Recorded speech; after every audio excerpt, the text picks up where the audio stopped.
কিন্তু এই কাউসার শব্দটি কোরআন পাকে আর কোথাও নেই। সমস্ত কোরআনের মধ্যে মাত্র একটিবার আল্লাহ কাউসার শব্দটি নাযিল করেছেন। আহা হা, এই কাউসারকে যদি মোল্লারা বুঝে নিত তাহলে আজকে শিয়া মসজিদ হতো না, সুন্নি মসজিদ হতো না, কাদেরি মসজিদ হতো না, গায়ের মুকাল্লেদ হতো না, মুকাল্লেদ হতো না, এত ফিরকা হতো না।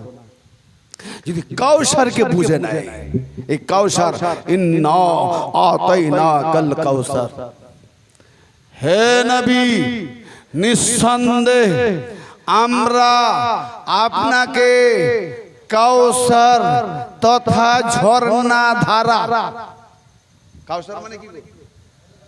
ছটা মানে আছে লোকার থেকে, আমি একটাই বলছি ঝর্ণা ধারা। ঝর্ণা ধারাটা কি? আহলে বাদ মানে ডাইরেক্টলি আসবে নি। ঝর্ণা ধারাটা কোথায় আসছে দেখুন, কাউসার শব্দটাকে একবারে শেষ বাক্যের দিকে, শেষ জুমলার দিকে, শেষ লফজের দিকে মিলান কি দাঁড়াচ্ছে? শেষের মানে শেষ যার ভালো সব ভালো। ফাইসালা শেষে না প্রথমে? প্রথমে সাহাবী, মরার সময় মুনাফিক। প্রথমে ইমানদার, মরার সময় কাফের। তাহলে কোনটা নেবে? আল্লাহ প্রথমটা নেবে না আখেরটা নেবে? যে কাফের হয়ে মরলো কাফের নেবে, কাফের হয়ে গেছে। যে মোমেন কাফের ছিল মরার সময় মোমেন হয়ে মরলো, কোনটাকে নেবে? সারা জীবন কাফের ছিলি, হ্যাঁ কোনটা নেবে? মোমেনটা নেবে। ভাই আমার, ইন্না আতাইনাকাল কাউসার, হে নবী নিঃসন্দেহে আমরা আপনাকে কাউসার আতা করেছি, কাউসার দিয়েছি, ঝর্ণা ধারা দিয়েছি। ফাসাল্লি লিরাব্বিক ওয়ানহার, হে রাসূল আপনাকে যখন কাউসার দিয়েছি, ঝর্ণা ধারা দিয়েছি, তাহলে নামাজ কি জন্য বুঝে নেন? নামাজ কি জন্য বুঝে নেন? নামাজ কিসের জন্য বোঝেন? নামাজ জান্নাতের জন্য নয়, নামাজ কাউসারের জন্য। জোরে বলেন হায় হায়। নবী পাক, নবী পাককে আল্লাহ জানিয়ে দিলেন যে কাউসার যখন দিয়েছি, ফাসাল্লি, অতএব আপনার রবের জন্য, আপনার রবের জন্য নামাজ আদায় করুন, নামাজ করুন, সালাত করুন। কার বিনিময়ে বলছে? না যখন কাউসার দিয়েছি, কাউসার দিয়েছি যখন, তাহলে নামাজ আপনার রবের জন্য করুন। শুধু নামাজ না, ওয়ানহার এবং নহর পূর্ণ কুরবানি করুন। কুরবানি বলেনি, জবিহ বলেনি, জবাহ বলেনি, নাহার বলেছে। নহর কাকে বলে? দুবার জবাই করা হয়। একবার হুলকুমে বর্ষা ঢোকানো হয়, একবার হুলকুমে বল্লম বা ছুরি প্রবেশ করানো হয়। পড়ে গেলে ভুতলা সাই হলে দ্বিতীয়বার গলায় জবাই করা হয়। বলুন তো এটা কোন পশুকে করা হয়? জোরে বলেন। ওট। এখন বোধহয় দেখেনি বলে অনেকে বলতে পারেনি। উটকে ডাইরেক্ট ফেলে জবাই করে না, উটকে আগে হুলকুমে বল্লম মারা হয়। হ্যাঁ, দোয়া দরুদ পড়ে বল্লম মারা হয়। যখন রক্ত ঝরে ঝরে ঝরে ঝরে ঝরে ঝরে বোতলাশাই হলো, কেবলামুখী করে তারপরে গলা চড়ানো। তো আল্লাহর নবীকে তো সেটাই আল্লাহ বললেন করতে। কাউসার দিয়েছি যখন, তো ঝর্ণা নহর তো করতেই হবে ভাই। কাউসার দিয়েছি, রবের ওয়াস্তে নামাজ করুন। ভাই সূরা কাউসার পড়ে নামাজ পড়ে নিলাম, নামাজ হয়ে গেল, কিছুই তুমি বুঝলে না। সূরা কাউসারকে কি বুঝলে? সূরা কাউসারটার মাফহুম কি বুঝলে? এই কাউসারের ভিতরে পাহাড় পর্বত মালার নাই পৃথিবী লুকিয়ে আছে। জোরে বলেন। সূরা কাউসার পড়তে কতক্ষণ? 1 মিনিটও যায় না। হ্যাঁ, মুখস্থ করতে কতক্ষণ? 2 ঘন্টাও যায় না। মানে সহজ। কি মানে? হে নবী আপনাকে আমরা কাউসার দিয়েছি, ফাসাল্লি, অতএব নামাজ পড়ো, লিরাব্বিকা তোমার রবের জন্য, ওয়ানহার এবং কুরবানি করো। ইন্না শানিয়াকা হুয়াল আবতার, নিঃসন্দেহে তোমার শত্রুরাই আবতার। আবতার মানে নির্বংশ। আচ্ছা, আখের 3 নম্বর আয়াতে বড় ঝগড়া আছে। বুঝে আসে? আমি যদি এইরকম পড়ে মানেটা বলে বেরিয়ে চলে যাই, বুঝে আসবে? আচ্ছা, এই জন্য কোরআনের সঙ্গে আহলে বায়ত দিয়েছে। কোরআন বুঝতে গেলে আহলে বায়তের কাছে যাও। আহলে বায়তের কাছে যে যাবে আহলে বায়ত বননেওয়ালা বানিয়ে দেবে, আহলে বায়ত গোলামি বানিয়ে বলার তৌফিক দিয়েছে। তাহলে আজকে মাফহুম ভাবা তো আমি আহলে বায়তের কাছে নিয়েছি। সূরা ইন্নাতানা কাউসার নেবেন এরা। তাহলে এই সূরার মানেটা আগে বলে দিচ্ছি। ইন্না আতাইনা কাল কাউসার, হে নবী আমরা আপনাকে কাউসার তথা ঝর্ণাধারা দিয়েছি। কাউসার আতা করেছি, দান করেছি। ফাসাল্লি লিরাব্বিকা ওয়ানহার, অতএব আপনার রবের ওয়াস্তে নামাজ কায়েম করুন, নামাজ পড়ুন, নামাজ আদায় করুন, যে মানেতে নিয়ে যান, ওয়ানহার এবং কুরবানি করুন। দুটো আয়াত। এই সূরাটা তিনটে আয়াতকে নিয়ে একটা সূরা, সবথেকে কোরআনের ছোট্ট সূরা, এর থেকে আর কোনো ছোট্ট সূরা নেই। ফাসাল্লি লিরাব্বিকা ওয়ানহার ইন্না শানিয়াকা হুয়াল আবতার, গ্যারান্টি দিয়ে আল্লাহ বলছে নিঃসন্দেহে আপনার শত্রুরা, আপনার দুশমনরা, তা সে বা তারাই নির্বংশ। আবতার মানে নির্বংশ, আবতার মানে শিকড় কাটা। মানে যখন শিকড় কেটে দেয় গাছের বংশ আর বাড়ে না, ও গাছও মারা যায় আর গাছ আর থাকে না, বিলীন হয়ে যায়। এখানে একটা বিষয় হচ্ছে, এই সূরাটা যখন নাজিল হলো, এই সূরাটা যখন নাজিল হয়েছিল তখন মহানবী হুজুর আকরাম সাল্লাল্লাহু তাআলা আলাইহি ওয়া সাল্লাম অত্যন্ত কঠিন হতাশাজনক পরিস্থিতির সম্মুখীন ছিলেন, যে সম্মুখীন আমরা জীবনে পেয়েছি কিনা জানি না। আল্লাহর নবীকে যারা দেখতো তারা বলতো সাদেক যাচ্ছে, সত্যবাদী যাচ্ছে, সিদ্দিক যাচ্ছে, আমান দেনেওয়ালা যাচ্ছে, আমানতদার যাচ্ছে। কি জি, সেই নবী হতাশাজনক একটা সংকটের মধ্যে পড়লেন কেন? যখনই তাওহীদের বাণী প্রচার করলেন, বাপ দাদা ধর্ম পাল্টি খেতে লাগলো, বাপ দাদা ধর্মের বিরুদ্ধে গেল, স্বার্থম বেশি ধর্মান্ধের বিরুদ্ধে গেছে। আজকেও অনেক মোল্লারা জানে, কিন্তু স্বার্থম বেশি ধর্মান্ধ, যারা নিজের স্বার্থের জন্য হুব্বা জুব্বা নামাজটাকে রেখেছে, কিন্তু জানে যে এরা আদৌ মুসলমান নয়, বাইরে মোমেন মুসলমান, ভেতরে কুফরি কাফের মুনাফিক। জি, তো এইরকম আল্লাহর নবী যখন তাওহীদ প্রচার করলেন, তাওহীদের ডাক দিলেন, দাওয়াত দিলেন, চারদিকময় শত্রু হয়ে গেল। গোটা জাতি তার বিরুদ্ধে শত্রু হয়ে দাঁড়িয়েছিল। যেদিকেই তিনি তাকাতেন, নবী পাক যেদিকে তিনি তাকাতেন সেদিকেই প্রবল প্রতিরোধ, বিরুদ্ধচারণে পাহাড়ের ন্যায় ঘেরা প্রাচীর হয়ে শত্রুরা ঘিরে রেখেছিল। কোন দিকে কয়েকজন মুসলিম সাহাবাদেরকে নিয়ে ভবিষ্যতে সুলক্ষণের কোনো লক্ষণ দেখতে পাচ্ছিলেন না। এরকম একটা পরিস্থিতি কালে আল্লাহর নবী বলেন এরকম চারদিকময় বয়কট, কি জি, চারদিকময় বয়কট, রেশন বন্ধ, খাদ্য বন্ধ, যে লেনদেন করবে তাকে বের করে দেওয়া হবে, বয়কট। আগেকার যুগে জমিদারদের একটা আইন হতো বয়কট, তো বয়কট 3 বছর করা হয়েছিল আবু তালেব সাল্লাম থাকা কালেও। তো চারদিকময় বয়কট হয়ে যাওয়ার ফলে আল্লাহর নবী দেখলেন ভবিষ্যতে কি করে দিন ইসলামকে কায়েম করবো, আল্লাহ তো বলছেন। তো সে সময় সেই সংকট মুহূর্তকালে, বড় হতাশাজনক পরিস্থিতি কালে আল্লাহর নবীর যে সাহেবজাদা দয়, দুজন সন্তান, হযরতে কাসেম আর হযরতে আব্দুল্লাহ আলাইহিমা সালাম, তারাও একের পর এক বিছানাগ্রস্ত অসুস্থ অবস্থায় ইন্তেকাল করলেন।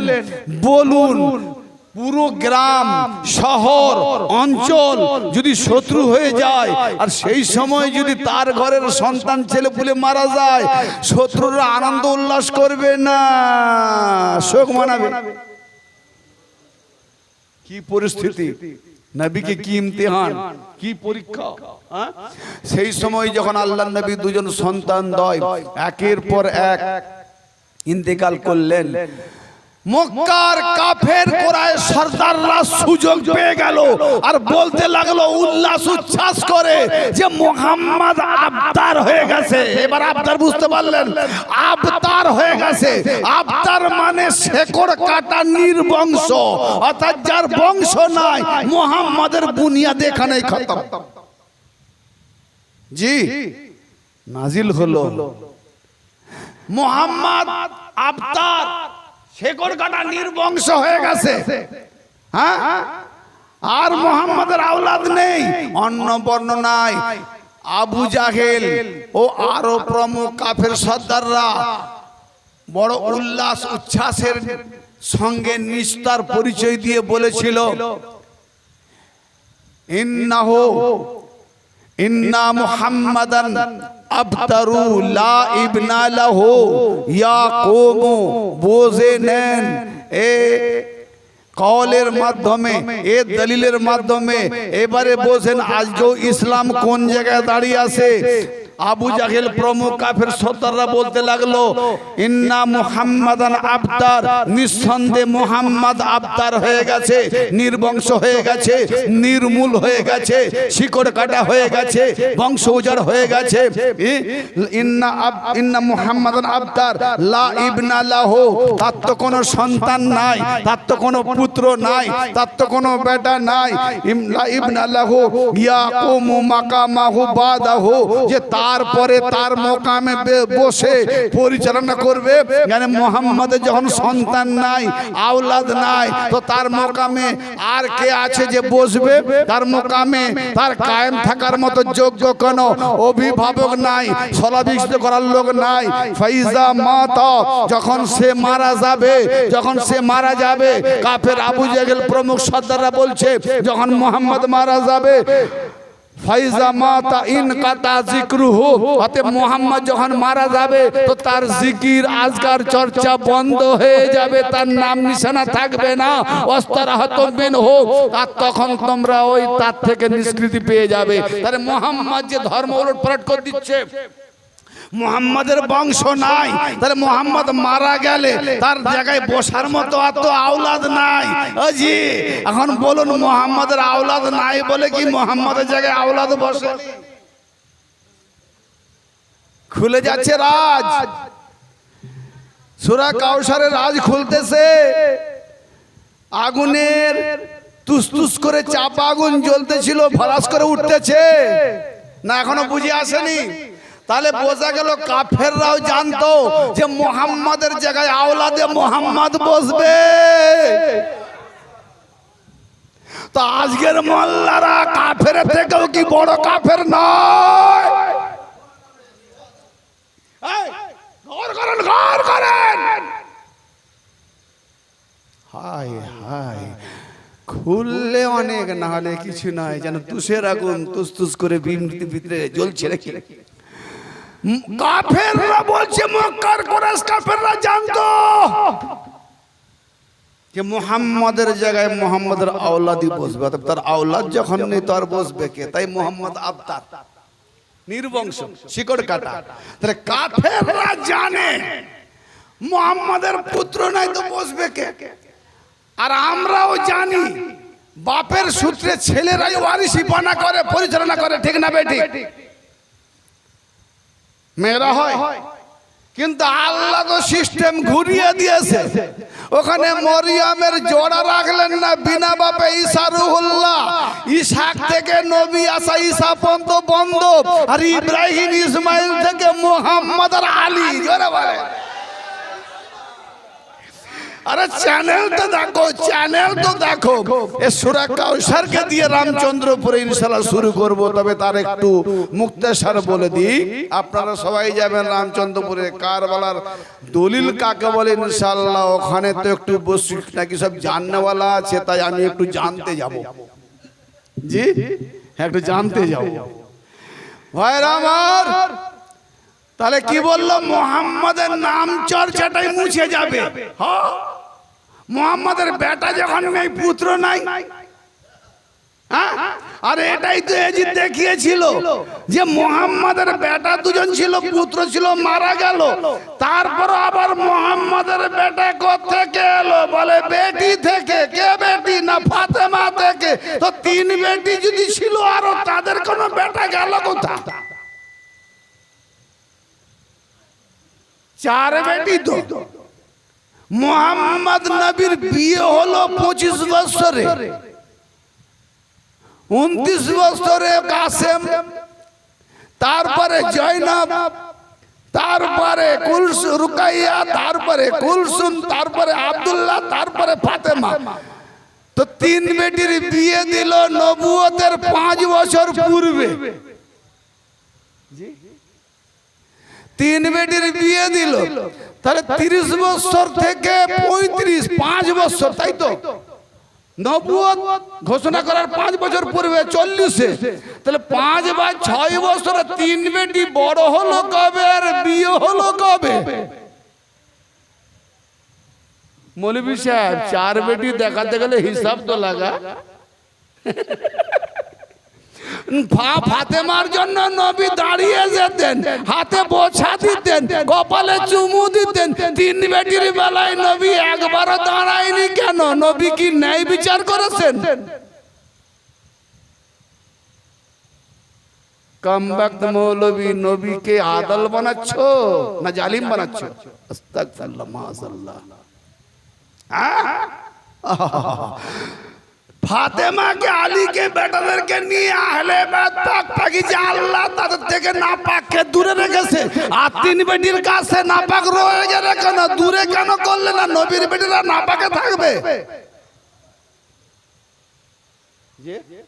জান্নাতের রানী খাতুনে জান্নাত ফাতেমা, 3 বেটি বড় বড় তারা হলো। কি অবস্থা! কলা পাতা পেয়েছি আর কুড়িয়ে কলম পেয়েছি, লিখে দে ইতিহাস হয়ে গেল। মোল্লা পড়ে ফাতুয়া মার, বিভাজন লাগা ফাতু পীর কাবার। মাথায় ঢুকছে? বড় ওজনদার কথা না? যা লিখে দিবে সব মেনে নেবে, মিলাবে না, হিসাব করবে না। একেবারে কি গন্ড মূর্খ মৌলবী, তাই ইহুদি খ্রিস্টানরা হাসে। সত্যি মুসলমানদের অধিকাংশ মৌলবী গন্ড মূর্খ, হিসাবের বাইরে।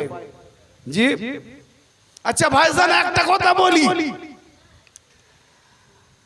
আল্লাহর নবীকে আল্লাহ পাক সান্ত্বনা বা সাহস সৃষ্টির উদ্দেশ্যে এই সূরা কাউসার নাজিল হলো। হে নবী, আপনাকে কাউসার আতা করেছি। কাউসার বোনেন, 2 সন্তান নিয়েছি, আপনাকে আবদার বলছে। আরে কাউসার দিয়েছি মানে 2 সন্তানের বিনিময়ে 2 করোড় করোড় আওলাদ দিয়েছে।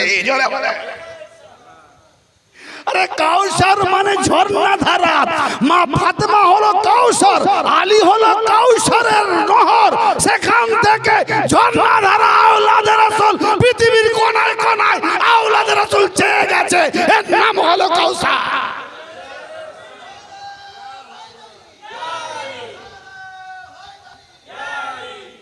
এর নাম হলো কাউসার।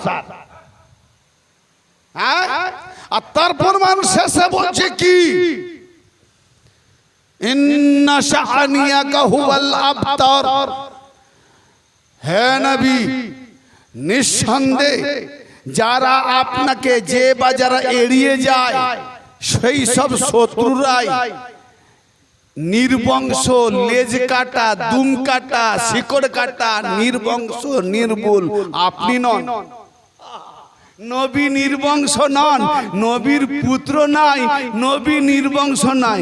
যাদের ডজন ডজন পুত্র, গন্ডা গন্ডা ছেলে, হ্যাঁ, ও হাফ ডজন কারু বেটা, 1 ডজন কারু বেটা, গন্ডা গন্ডা কারু বেটা, কার 3টে, কার 4টা, কার 6টা, কার 10টা, ওদের তৈরি করতে কি আছে? আরে বিয়ে শাদীর ব্যাপার তো নাই। যেখানে যেখানে যার বউকে পাঠিয়ে দিবে, সন্তান হবে আর বেটা হয়ে যাবে। এমন একটা জাহেল যুগ ছিল যে আমি নিজ জাতের, আমার বউকে বড় জাতের দরবারে পাঠিয়ে দিলে যদি তার দ্বারা ছেলে হয় তো আমার ছেলেটা বড় জাতের হয়ে গেল। তো এদের ডজন ডজন ছেলে ছিল, এরা সব আগাছা ছিল। ও ভাইজান, জাহেলিয়াত যুগের ইসলামী ইতিহাস পড়লে বড় লজ্জা লাগে। জি, হায় হায়, কথা খুব জলি হচ্ছে নাকি আমার? বুঝে আসতেছে? তা আল্লাহর নবীকে বললেন আল্লাহ যে আপনি আবতার নন, আপনি নির্বংশ নন। যারা বলছে আপনার শত্রু, ওরাই নির্বংশ। এই জন্য ঝগড়া করার মতো আল্লাহ ঝগড়া করছে না তো। তোর বাপকে ডাকবি, বল তোর বাপের বাপকে ডাকবি। ঝগড়া হয়নি তো? তারা বললো মোহাম্মদ নির্বংশ, আল্লাহ বলে ওরা নির্বংশ। ঝগড়া হচ্ছে না কেন বললাম বলুন তো? যারা মোহাম্মদের শত্রু, মোহাম্মদের বিরুদ্ধে তহমত লাগিয়েছে, ইতিহাস দেখুন, ওরা কেউ নিঃসন্তান নাই। কারু এক একজনের ঘন্টা ঘন্টা ছেলে ছিল, কেউ নিঃসন্তান নাই। তো মোহাম্মদের সন্তান নেই, আল্লাহ বললেন সন্তানওয়ালা। যাদের সন্তান ছিল আল্লাহ বলে ওরা নিঃসন্তান। আবদার, এ কি ব্যাপার? ভাবা তো কি দাঁড়াবে? ঘুম রাতে আমি কত জাগাবো, বলতে গিয়ে আমি ভয় পাচ্ছি যে যে জুমলাগুলো বলবো একটু মাথায় ঢোকাতে পারবেন?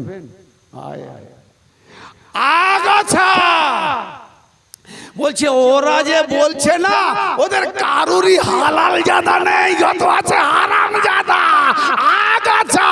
আর আপনার যে আসবে, দুটো ছেলে নিয়েছি, ফাতেমা আলীর দ্বারাতে লাখো করোড়ো ছেলে পাঠাবো, এরই নাম হলো কাউসার। ভাইজান, এরই নাম হলো কাউসার। কি সাংঘাতিক ব্যাপার! কাউসার, কাউসার বলে কাকে? আচ্ছা, আল্লাহর নবীর বেটা ছিল, পুত্র ছিল, হ্যাঁ না বলেন না? কোথায়?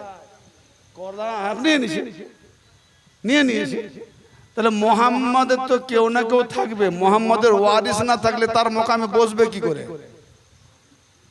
কোরআনে যাব, রোজানা মরিশারে প্রায় যাত্রা পড়ে, মিলাদ হলেই পড়ে, মা কানা মুহাম্মাদুন আবা হাদিম মির রিজালিকুম ওয়ালাকির রাসূলুল্লাহি ওয়া খাতামান নবিয়্যিন। সূরা আল আহজাব 33 নম্বর সূরা, আয়াত নাম্বার 40। কি বলছে আল্লাহ পাক? যে মুহাম্মদ তোমাদের পুরুষদের মধ্যে হতে কারুরই বাবা নয়। জোরে বলেন সুবহান আল্লাহ। হও না যত বড় সাহাবী, যত বড় সাহাবী, মুহাম্মদ তোমাদের পুরুষদের মধ্যে কারুর পিতা নয়।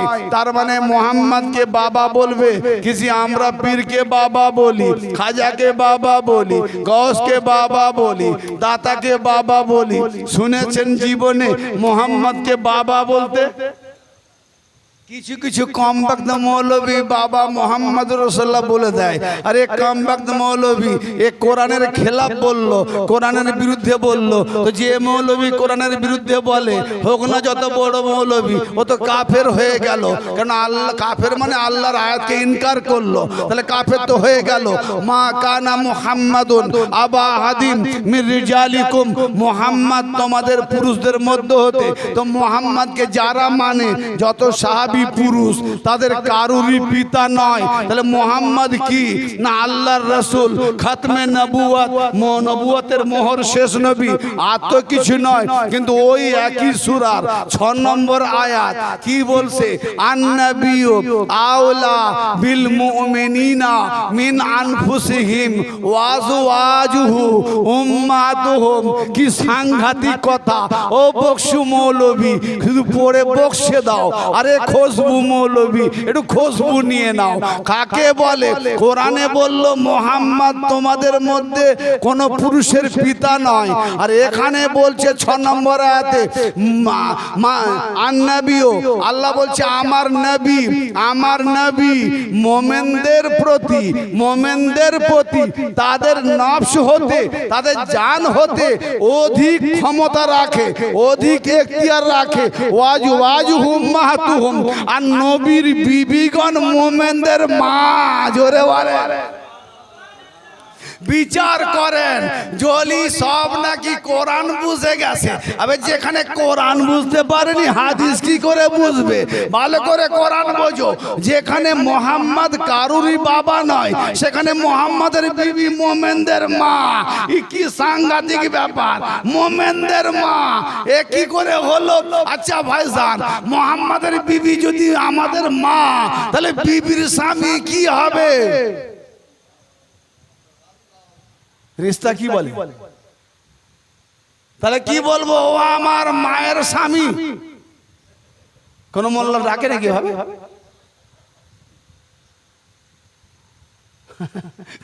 ঘুম এসে যাচ্ছে নাকি?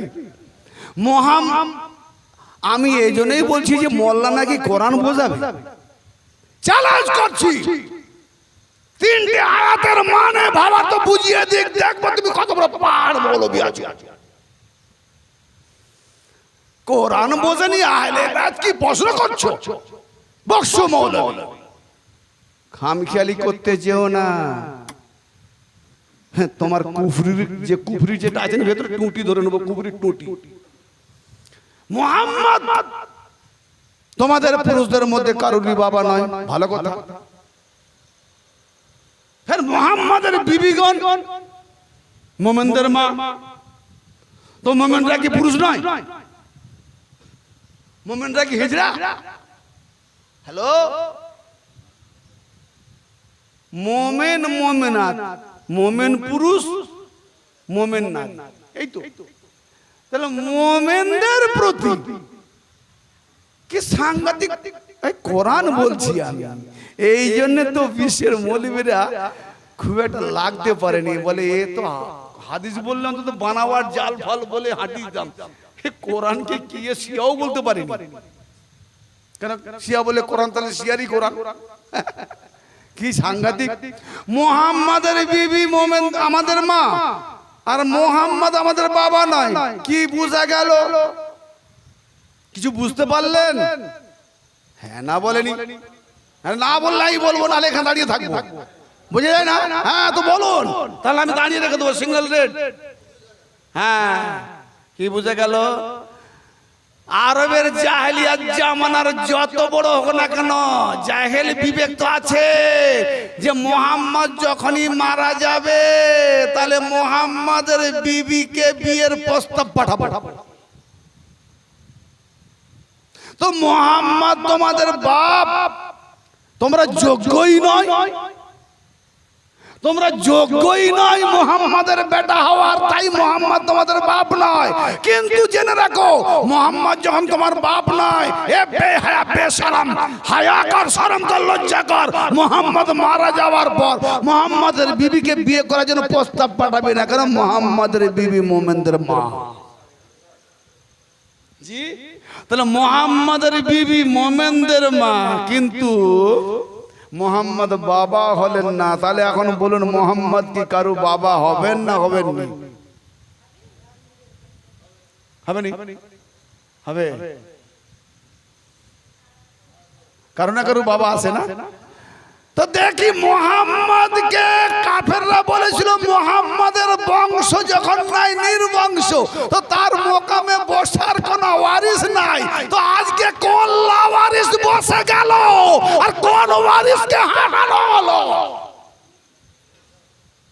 গৌর করো, কোরআন দিচ্ছি ভাইটিয়া, লাওয়ারিস না ওয়ারিস। মুহাম্মদ তোমার বাপ যখন নয়, তো তুমি কি করে বসবে? হ্যালো হ্যালো হ্যালো, আমার তো মনে হয় আপনারা আপনাদের কাছে টপিকটা খুলেও বড় ভুল করে ফেলছি। হ্যাঁ, মানে খুব ভারী লাগছে ওজনটা। ভাই দম রাখতে হয়, দম।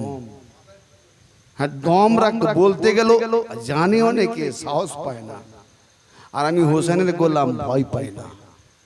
কারণ আমি এটা জানি, যদি আমি কারবালায় থাকতাম তো সেখানে যদি ভয় না করতাম, কুরবানি হতাম, তো এখানে কেন ভয় করব? তো এখানেও যখন ভয় করব না, এটাই প্রমাণ কারবালাতেও ভয় করতাম না। আর এখানে যারা ভয় করবে মনে করবে এরাই হোসেনকে ছেড়ে পালাতো, ঠিক না বেঠিক? আজকে অনেক সব নিজেকে শিয়া দাবি করে, নিজেকে অমুক বলে তমুক বলে, কিন্তু বলতে বলতে ভয় পায়। আমি মনে করি যারা ভয় পায় এরাই হোসেনকে ছেড়ে পালাতো কালকে থাকলে, ঠিক না বেঠিক? আরে আজ 10 বছর আগে আগে মরতাম, 10 বছর আগে, 10 বছর পরে মরতাম, 10 বছর আগে মরতে তো হবে। तो हुसैन के लिए मरना शहीदी है, हुसैन के लिए मरना शेर खानदानी है, क्योंकि मेरा अली भी खुदा का शेर है, और जो अली का गुलामी करते वो शेर अली है, ये कुत्ता नहीं है। इसीलिए मैं डरता भी नहीं। मोहम्मद बीबी माँ, मोहम्मद बाबा नय, अच्छा बीबी माँ, তাহলে মা যখন বলবো মোহাম্মদকে কি বলবো? মায়ের স্বামী না, বাবাও বলবো না, মায়ের স্বামীও বলবো না। নবী নবী, ইমাম ইমাম, নেতা নেতা। কিন্তু কাকে বাবা বলবো? বা মোহাম্মদের কোন, যদি মোহাম্মদ বলে দিতেন যে মোহাম্মদ তোমাদের বাবা, যেমন মোহাম্মদের বিবি তোমাদের মা, মোমেনদের মা। গৌর করেন, গৌর করেন, খুব ভাইটাল জুমলা। যদি আল্লাহ বলতেন যে মোহাম্মদের বিবি যেমন মোমেনদের মা, তো মোহাম্মদ ও মোমেনদের বাবা, তাহলে যে কেউ বসে বলবে মোহাম্মদ যখন বাবা তো আমি বসে গেছি। তো বাপের যখন পরিচয় নাই, তাহলে তুমি বসলে লাওয়ারিস, তুমি নিজেই প্রমাণ দিচ্ছ লাওয়ারিস। এবার আমি ওয়ারিসের দিকে যাই। হ্যাঁ, হ্যালো, ওয়ারিস ওয়ারিস ওয়ারিস। হ্যাঁ ভাই, পৃথিবীতে আমি 3টে যুদ্ধ দেখলাম। কটা বললাম? হ্যাঁ, তাহলে শুনছেন, আওয়াজ দেবেন, মনে করবো শুনছেন, কেন আমি জিজ্ঞেস করবো। 3টে যুদ্ধ। একটি হলো হাতিয়ারের যুদ্ধ, কালকে তলোয়ার ছিল, আজকে মেশিন গান, হাতিয়ারের যুদ্ধ। দ্বিতীয়টি হলো কিসের যুদ্ধ? হ্যাঁ, তরোয়াল হাতিয়ার একটি। আরেকটি হলো ইলমের যুদ্ধ। মনে হয় না? হয় না? জ্ঞানের যুদ্ধ, ইলমের যুদ্ধ, দুটো হলো। আর একটা যুদ্ধ হলো সাদাকাতের যুদ্ধ। ইসলামে ইলমের যুদ্ধেতেও হার মেনেছে, কিন্তু ইসলাম খতম হয়নি। ইসলামে মুসলিম সৈনিকরা হার মেনে পলায়ন করেছে। ওদের যুদ্ধে ইসলামিক সৈনিকরা হার মেনেছে, ঠিক না বেঠিক? হুনাইনের যুদ্ধেও কিছুটা হার মেনেছে, আবার কোন কোন যুদ্ধে জিতেছে। তাহলে ইসলামে তলোয়ারের যুদ্ধে বা হাতিয়ারের যুদ্ধ জঙ্গে হেরে গেল, ইসলাম সর্বনাশা হয় না, ইসলাম ক্ষতি হয় না, ইসলাম মিটে যায় না। ইলমের যুদ্ধেও মোনাজারায় হেরে গেল, ইসলাম মিটে যায় না, ইসলামের ক্ষতি হয় না। সাদাকাতের যুদ্ধে যদি হেরে যেতেন, তাহলে ইসলাম থাকতো না, মিটে যেত। সেই যুদ্ধটা জানেন কোন যুদ্ধ? যে জোরে বলেন না, জানেন না? মোবাইলার যুদ্ধ। মোবাইল মানে পড়েছে সাদাকাতের যুদ্ধ। যখন নজরান খ্রিস্টানরা 3 দিন ধরে ঈসা নবী সম্পর্কে নবী মুহাম্মদ নবীর সঙ্গে বচসা করছে, তর্ক করছে যে ঈসা নবীর যদি বাপ নাই তাহলে আল্লাহই তার বাপ, আর তা নাহলে বিনা বাপে কি করে হয়। এরূপ ভাবে আল্লাহর নবী একের পর এক কোরআনের আয়াত দিতে লাগলেন। 3টা দিন ধরে আল্লাহ পাকের তরফ থেকে কোরআনের আয়াত পেশ করলেন। যখন তারা কোরআনের আয়াত দেওয়ার পরও মানল না, মুহাম্মদ মানাতে পারল না, তখন আল্লাহ বলছেন, কি বলছেন? আল্লাহ পাক বলছেন, ফামান হাজ্জাকা ফিহি মিন বাদে মা জাআকা মিনাল ইলম। হে নবী, আপনার কাছে ইলম কোরআন আসার পরও তবুও তারা তার মধ্যে হুজ্জতের তর্ক করছে, ঝগড়া করছে। অতএব আপনি বলে দিন যে আমরা ডেকে নিই কি? ফাকুল তালাও নাদু আবনানা ওয়া আবনাকুম ওয়া নিসানা ওয়া নিসাকুম ওয়া আনফুসানা ওয়া আনফুসাকুম সুম্মা নাবতাহিল ফানাজআল্লাহ নাতাল্লাহি আলাল কাযিবিন। সাদাকাতের যুদ্ধ। হায় হায় হায় হায় হায়। হ্যাঁ, হাসবুনা কিতাবুল্লাহ কোথায় গেল? কে আল্লাহর নাজিল করা কিতাবকে নিয়ে নবী মুহাম্মদ খ্রিস্টানদের সঙ্গে খ্রিস্টানদেরকে মানাতে পারলেন না। আর আমার নবী বলছে দোয়াত কালো কাগজ কলম নিয়ে এসো, আমি ওসিয়তনামা লিখে দিয়ে যাব। আমার পরে তোমরা একে অপরের গর্দান উড়িয়ে কাফের না হয়ে যাও। তো হাসবুনা কিতাবাল্লাহ। আর নবীর কাছে যখন কিতাব যথেষ্ট নয়, তোমার কাছে কি করে কিতাব যথেষ্ট হতে পারে? তুমি কি নবীর থেকে বড় জান্নাতওয়ালা হয়ে গেছো? বুখারী শরীফের 7 জায়গায় হাদিসটা আছে। কিছু বুঝতে পারলেন? কি বুঝলেন? হ্যাঁ জি, দম চাই, দম। আমার নবীর আগে বেরো না হুজরাত, আমার নবীর আওয়াজের উপর উঁচু আওয়াজ করো না। সূরা হাশর, আমার নবী যা দেয় তা তোমরা নাও। আমার নবী যখনই ডাকে তখনই আসো, কলম কাগজ নিয়ে এসো, ওসিয়তনামা লিখে দেবো। কেন না আমার পরে তোমরা আর গোমরা হবে না। তাহলে উদ্দেশ্য কি ছিল?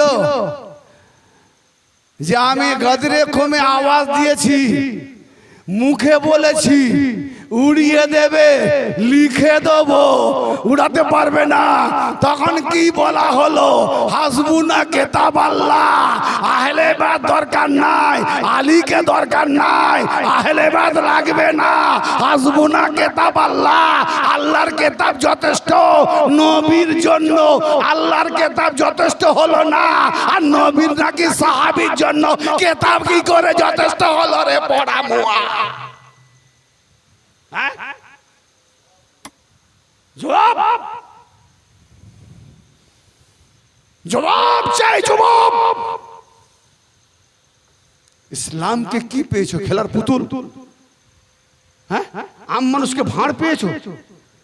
ভাঁড় আছে, পানি ভরে দাও, বাস একটু নামাজ রোজা করে নিয়ে ছালাক ছালাক। কি বোঝা গেল না?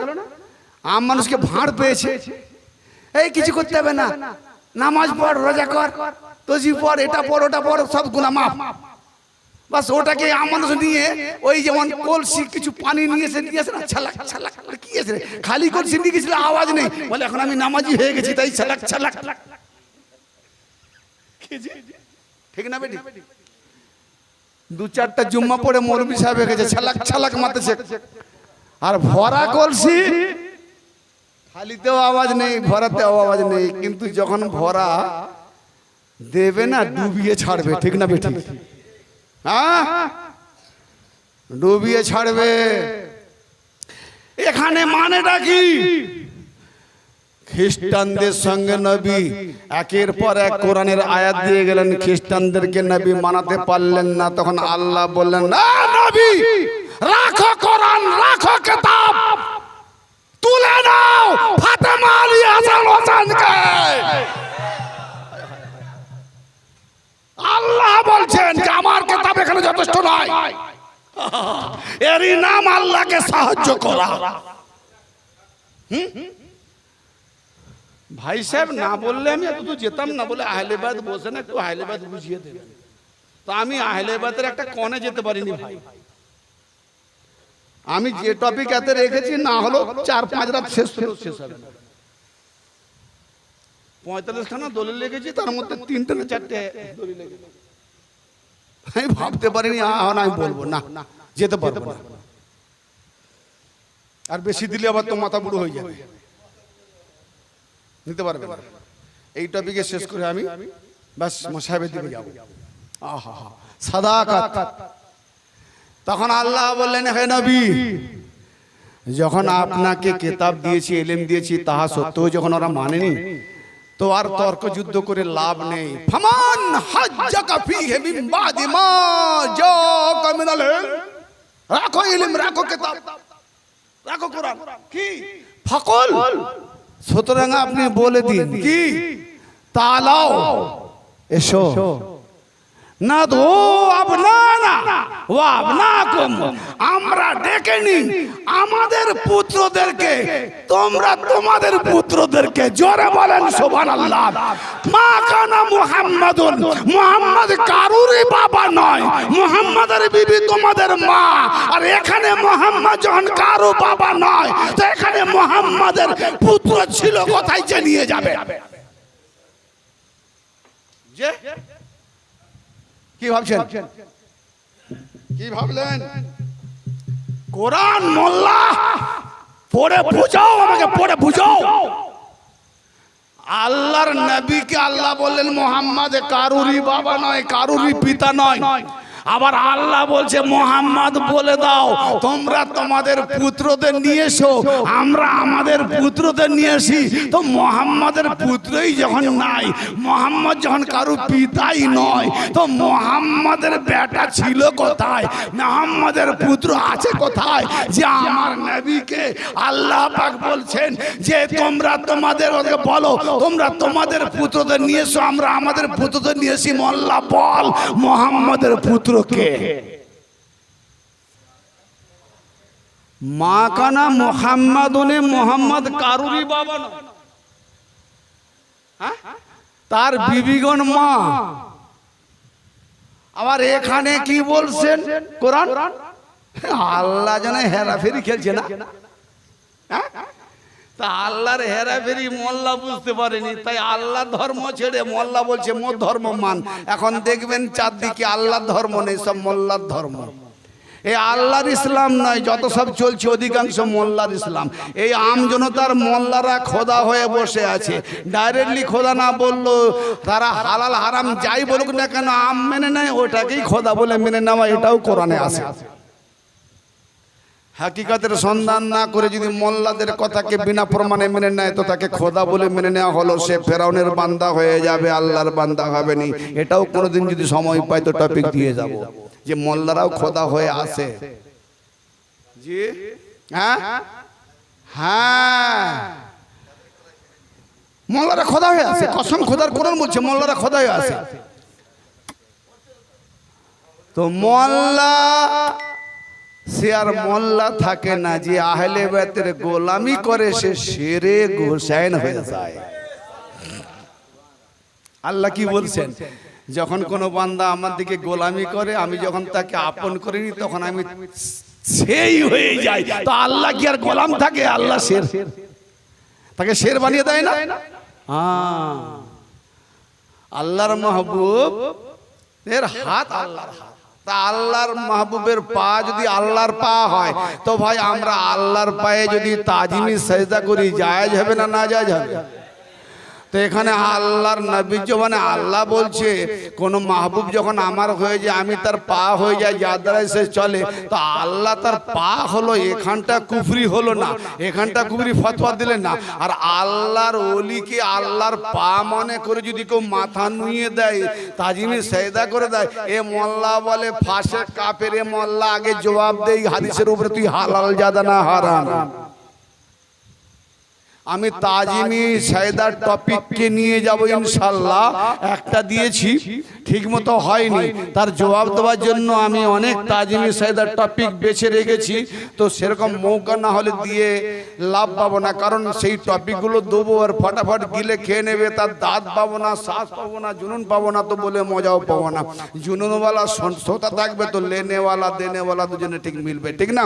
তো ব্রাদার মিল্লাত, আল্লাহ পাক যখন বললেন আপনি বলে দিন যে তোমরা তোমাদের পুত্রদের নিয়ে আসো, আমরা আমাদের পুত্রদের নিয়ে আসি। আচ্ছা, এখানে আল্লাহর নবীকে আল্লাহ যখন বললেন ফাকুল তাআলাও নাদু আবনা আনা ওয়া আবনা আকুম, আবনা আনা আমরা, ভালো করে শোনেন, আরবি ভাষার লফজটাকে বোঝেন। আবনা আনা আমরা আমাদের পুত্রদের, আমরা আমাদের পুত্রদের। এখানে আমরা কয়জন ভাষা? আমরা এক বচন না বহু বচন? তাহলে এখানে মুহাম্মাদেরও বেটা, ফাতেমারও বেটা, আলীরও বেটা, আমাদের পুত্র কে? হাসান হোসেন। জোরে বলেন সুবহানাল্লাহ। কি জি? হাসান হোসেন। তাহলে আমরা আমাদের পুত্রদের নিয়ে আসি। তাহলে জেনে রাখো সাহাবী, সাহাবী মাননেওয়ালা, সাহাবী কা নৌকর শোন, সাহাবীদের নবী মুহাম্মদ বাপ নয়, কিন্তু আওলাদের রাসূল হাসান হোসেনের বাপ মুহাম্মদ। আর তাকে বাপের ওয়ারিসকে নিচে নামিয়ে নওকরকে উপরে উঠাচ্ছিস।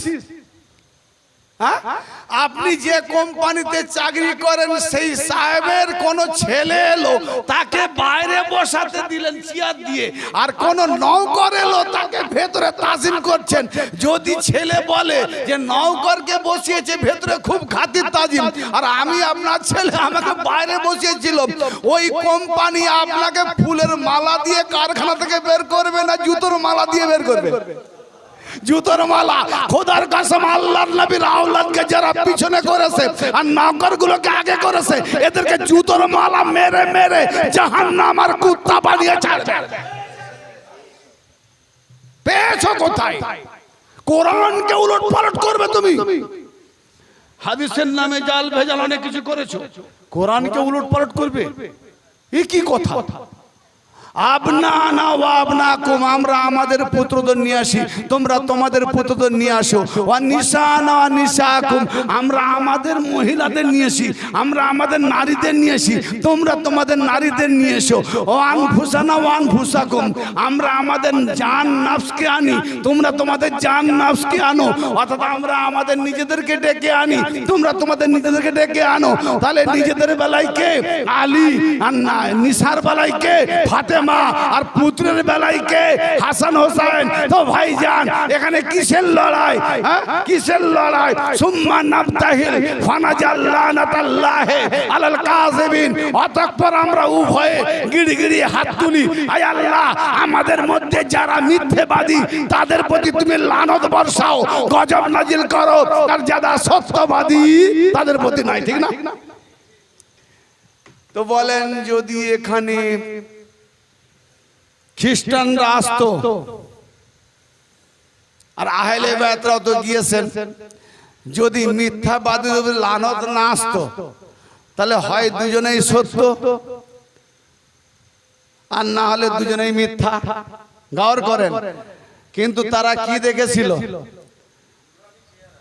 নুরানি চেহারা। যার নিয়ে যুদ্ধ করেছিল, যাকে নিয়ে উঠাতে চেয়েছিল, তাকেই দেখছে সে তো আলীর গোলামি করছে। জোরে বলেন সুবহানাল্লাহ। তাকে দেখতে পেয়ে পাদ্রী বলছে, খবরদার। আমরা ভেবেছিলাম সাহাবীরা আসবে, এত সাহাবীরা আসেনি, কারণ ওদের মধ্যে অনেক মিথ্যাবাদী আছে। কিন্তু যে পাঁচজন এসেছে এদেরকে আল্লাহ খাস বানিয়েছে। ঈসা নবী বলেছে, এদেরকে না বানালে আমি নবী হতাম না। অতএব এই পাঁচজনের সঙ্গে মুবাহালা করতে যেও না। এই পাঁচজনের সঙ্গে মুবাহালা করতে গেলে কসম খোদার, পৃথিবীর বুকে, জমিনের উপরে, আসমানের নিচে নাসারাদের বংশ ধ্বংস হয়ে যাবে, বীজও থাকবে না। আচ্ছা, তাহলে লড়াই কিসের? সাদাকাত, সত্যবাদিতা। হজি সত্যবাদিতার লড়াইয়ে খ্রিস্টানরা দেখলো এরা সত্যবাদী, আর আল্লাহ বলছেন ওয়াকুন মা সাদিকিন, তোমরা সত্যবাদীদের সঙ্গী হয়ে যাও। এখন বলো, মুবাহালার ময়দানে যারা সত্যবাদী প্রমাণ হলো তাদের সঙ্গী হব, না যাদেরকে নবী নিয়ে যায়নি তাদের সঙ্গী হব? হ্যালো, আছে কোরআন আছে না? আমি কোরআনের সওয়াল, কোরআনের জবাব। জি, সূরা তাওবার 119 নম্বর আয়াত পড়ে দেখুন। ইয়া আইয়ুহাল্লাযিনা আমানু তাকুল্লাহা ওয়া কুনু মা সাদিকিন, হে ঈমানদারগণ আল্লাহকে ভয় করে এবং সত্যবাদীদের সঙ্গী হয়ে যাও। তো মুবাহালার ময়দানে তো প্রকাশ্য সত্যবাদী দেখলাম। আচ্ছা বলেন, নিশানার মধ্যে কে কে পড়ে? বেটি, মা, বিবি। নিজেদের মধ্যে কে কে পড়ে? শ্বশুর পড়ে, বাবা, ছেলে, ভাই। ঠিক না বেটি? হ্যাঁ, কোরআন বলছে শ্বশুর নাই, শ্বশুর নাই, দিয়ে যাবো দূরে। কোরআন বলছে। হাদি কজন আল্লাহ বানিয়েছে পৃথিবীতে আদম থেকে নিয়ে? কজন হাদি? যেই সেই হাদি হবে না। কোরআন বলছে হয় পিতা হাদি, হয় আওলাদ হাদি, না হলে ভাই হাদি। তো নবী পাকের কাছ থেকে আমরা হাদি নেব কাকে? হয় নবীর ভাই আলীকে, নবীর পুত্র হাসান হোসেনকে, আওলাদকে। এছাড়া হাদি নেই। কোরআনে যদি 4 নম্বর হাদি দেখাতে পারো, মোল্লা তোমার গোলামি করবো, এ ফিরকা স্টেজে ছেড়ে দেবো। বড় ভাইটি দলিল দিতে চলেছি আমি। হ্যাঁ, শুধু আজকে এখানে নাই, পুরা প্রোগ্রাম চলবে। টপিক আলোড়ন সৃষ্টি হবে। আজ মাতমের জাগরণ রাত। মানোয়ার ভাই, আপনার বাড়িতে প্রোগ্রামটা কোথায় কোথায়, কত মোল্লার যে মাথায় কি বজ্জাঘাত পড়বে ভাবতে পারবেন না আজকের টপিক ইনশাআল্লাহ। ঠিক না বে ঠিক? হ্যাঁ, আর আমি তো হাদিসে খুবই কমই গেলাম, যাচ্ছি। আচ্ছা ভাইজান, সত্যবাদীরা যারা মোবাহেলা করতে গেলেন, নবী, হাসান, হোসেন, আলী, ফাতেমা, 6 জন ছিল? ছিল না? তো নবীর বিবি একজন সিদ্দিকা তো ঘরে ছিলেন, উনি তো মিথ্যাবাদী নয় ভাই। সিদ্দিকা কাকে বলে? যারা সত্যবাদী। তো নবীর বিবি সিদ্দিকাকে কেন নিলেন না? মিথ্যাবাদী হলে গজব আসবে, লানত আসবে, তো মিথ্যাবাদীকে নেব না, সিদ্দিকাকে তো নেব। যে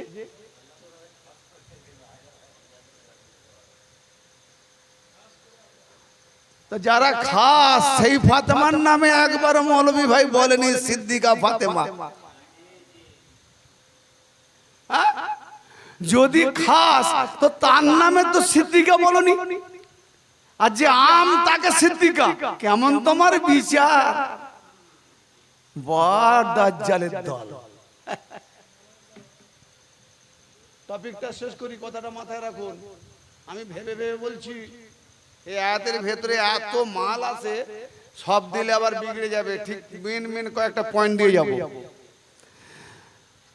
সিদ্দিকে আকবর একজন আছেন না, নবী পাকের শ্বশুরজি। তো যখন সত্যবাদিতার লড়াই, সাদাকাতের লড়াই, তা নবী তো শ্বশুরজিকেও নিতে পারতেন, নিলেন না কেন? তাহলে নিলেন না এই জন্যে যে আওয়াল থেকে কবরের লাহাদ পর্যন্ত জীবনে যে মিথ্যে কথা বলেনি, যার মধ্যে নাপাক আসেনি, কোন দুর্গন্ধময় করেনি, কোন নাজিস আসেনি, তারা ব্যতীত মুবাহলা যদি আসে অন্য কেউ, তো আর থাকবে না, ওই ময়দানেই পুতা হয়ে যাবে। তাহলে সিদ্দিক আকবর আলী, আকবর কে হলো? যে গেল সে নয়। সিদ্দিক আকবর প্রমাণ হলো মুবাহলার ময়দানে আলী, সিদ্দিকা প্রমাণ হলো খাতুনে জান্নাত, নবীর পুত্র প্রমাণ হলো হাসান হোসেন। আর শুধু তা নয়, আনফুসা না, আমাদের নফস, ইয়ানে আলী আল্লাহর নফস। আল্লাহ বলছে, হে রাসূল, আমার নফস তোমারও নফস। জোরে বলেন সুবহানাল্লাহ। এ হলো 3 হাদি, এ হলো 3 হাদি ভাইজান। নেবার ইচ্ছা আছে? 3টে হাদি, 3টে হাদি ছাড়া 4 হাদি নেই। এই মোল্লারা কোথা থেকে পেল? তাও আবার দিয়ে যাব কোরআন থেকে। অন্তত বকসুরা খুশবু পাক। বড় আফসোস, ভাবতেও বড় অবাক লাগে, আমার মাওলা আলী পাকের শান কে এখন চিনল না। হ্যাঁ, আচ্ছা, এই হাদিস পাকটা দিয়ে যাচ্ছি আল মুজামুল আওসাত ইমাম তাবারানী। এই হাদিসটার পরে আমি আসতেছি। 3 হাদি, 3 হাদি বলে কাকে? عن ابن بريدة رضي الله تعالى عنه عن أبيه قال رسول الله صلى الله تعالى عليه وآله وسلم ما بال أقوام ينتقصون عليا من ينتقص عليا فقد تنقصاني ومن فارق عليا فقد فارقاني إن عليا مني وأنا منه خلق من طينتي وخلقت من طينة إبراهيم عليه السلام وأنا أفضل من إبراهيم ذرية بعضها من بعض والله سميع عليم وإنه وليكم من بعدي।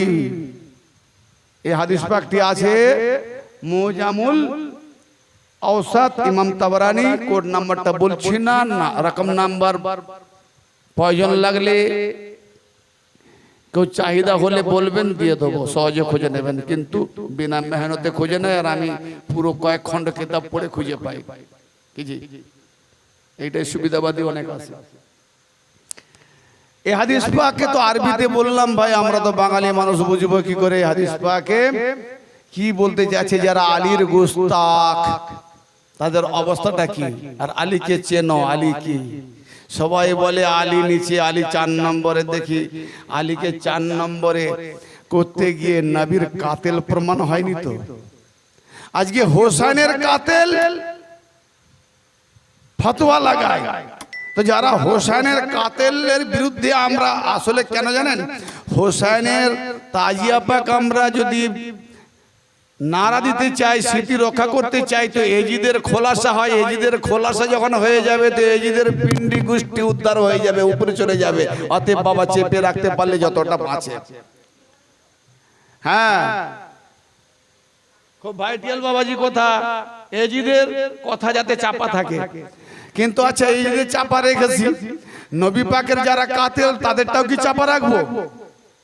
যারা নবীকে কাতল করেছে, হ্যালো, আরে ভাবি, আপনি প্রত্যক্ষভাবে যদি কাতেল না করেন, পরোক্ষভাবে করেছেন, বুঝতে পারেন না?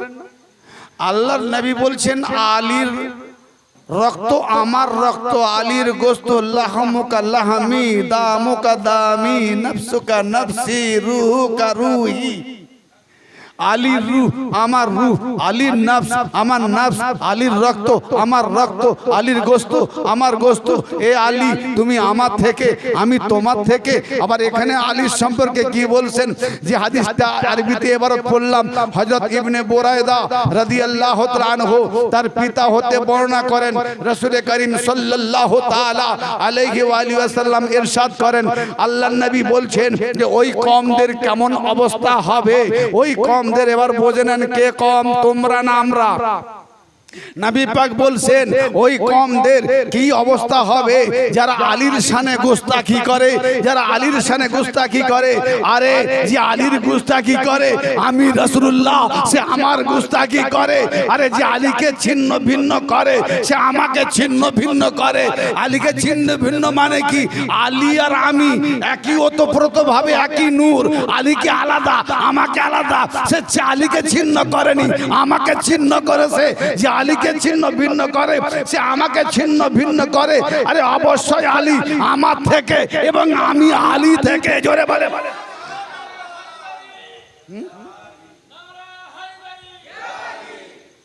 আলী আমার থেকে, আমি আলী থেকে। শুধু তাই নয়, হায় হায় হায়, আলীকে আমার মাটি থেকে বানানো হয়েছে। এর আগে শুনেছেন না? শুনলেন? লে ফতোয়া লাগা ইমাম তাবরানির উপরে, হিম্মত থাকে দেখো বাপের বেটা। মুজামুল আওসাত ইমাম তাবরানি তুলে ধরেছেন হাদিস পাককে। আরো কয়েকটা হাদিস আছে, আমি শুধু ইমাম তাবরানিটা তুললাম। হ্যাঁ, শিয়াদের কিতাব আল মুজামুল আওসাত, শিয়াদের কিতাব। তাহলে ইমাম তাবরানি শিয়া, রাবি শিয়া, মুরিদা ইবনে বুরায়দা শিয়া, রাসূল পাক শিয়া। আল্লাহর নবী বললেন আলীকে আমার মাটি থেকে বানানো হয়েছে এবং আমাকে ইব্রাহিমের মাটি থেকে বানানো হয়েছে। ওয়ানা আফজালু মিন ইব্রাহিম, কিন্তু আমি ইব্রাহিমের থেকে উত্তম। মাটি আর সাহাবাকে কার মাটি থেকে বানানো হয়েছে? গন্দেগি মাটি। সাহাবা সাহাবা করছিস, মাটি খুঁজবি যা, গন্দেগি মাটি। আর আলী কে নবীর মাটি থেকে, নবী বলছে আমার মাটি থেকে আলীকে বানানো হয়েছে, আর আমাকে ইব্রাহিমের মাটি থেকে বানানো হয়েছে, কিন্তু আমি ইব্রাহিম থেকে আফজাল, উত্তম। কিজি তাহলে চলে যাচ্ছে কোথায়? ইব্রাহিমের দিকে। বড় ভাইটি আগে বলেছে না যে এমন একটা জায়গায় নিয়ে যাব, জীবনে শোনেননি, আজকে শুনবেন ইনশাআল্লাহ। যে কারণে কষ্ট দিচ্ছি আর আমিও কষ্ট নিচ্ছি, আর এই হাদিসটা না বলে গেলে আধুরা রয়ে যেত, এই জন্য একটু পরিচয়টা দিয়ে যাই। তারপরে আল্লাহর নবী কি বললেন?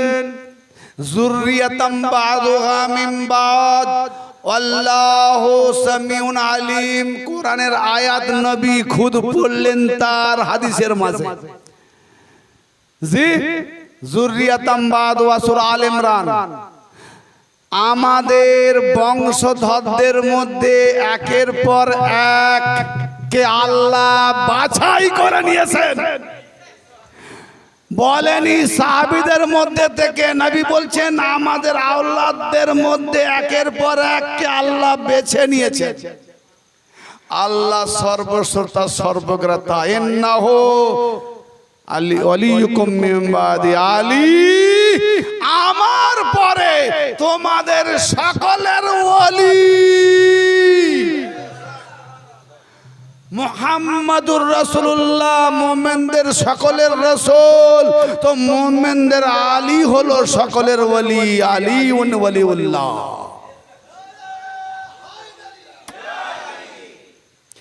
এরপরে রাবি কি বলছেন দেখুন।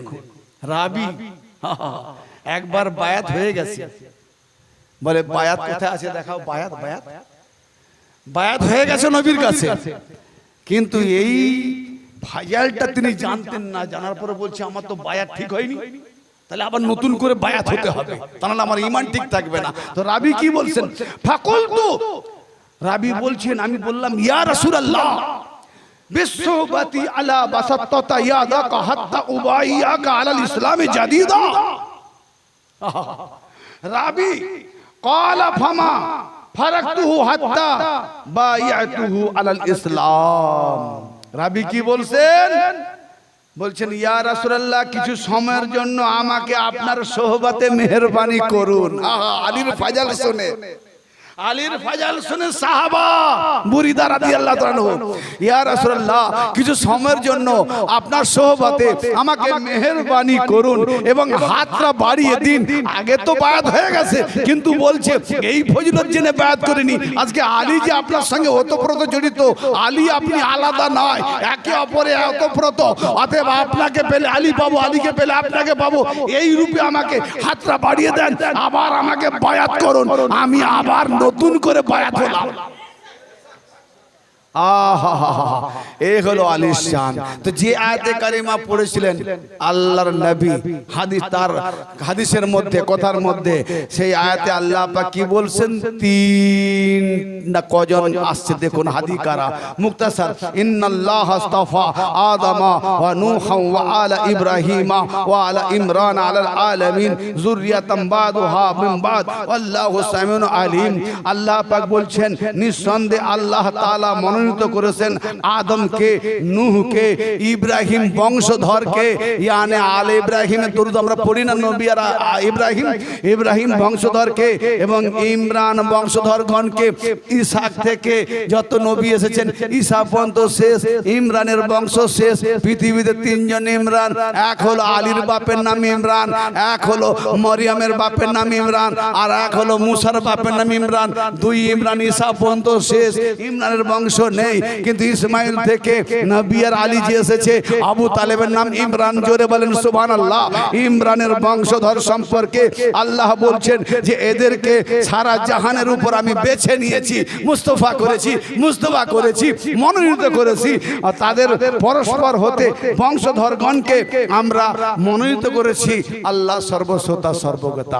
এ কোরআন বলছে এইবারে আমার নবীকে আল্লাহ কি আদেশ করছেন। আমাদেরকে তো আদেশ করেন মোল্লারা শোনায়, আল্লাহ নবীকে কি আদেশ করছেন একটু শুনবেন।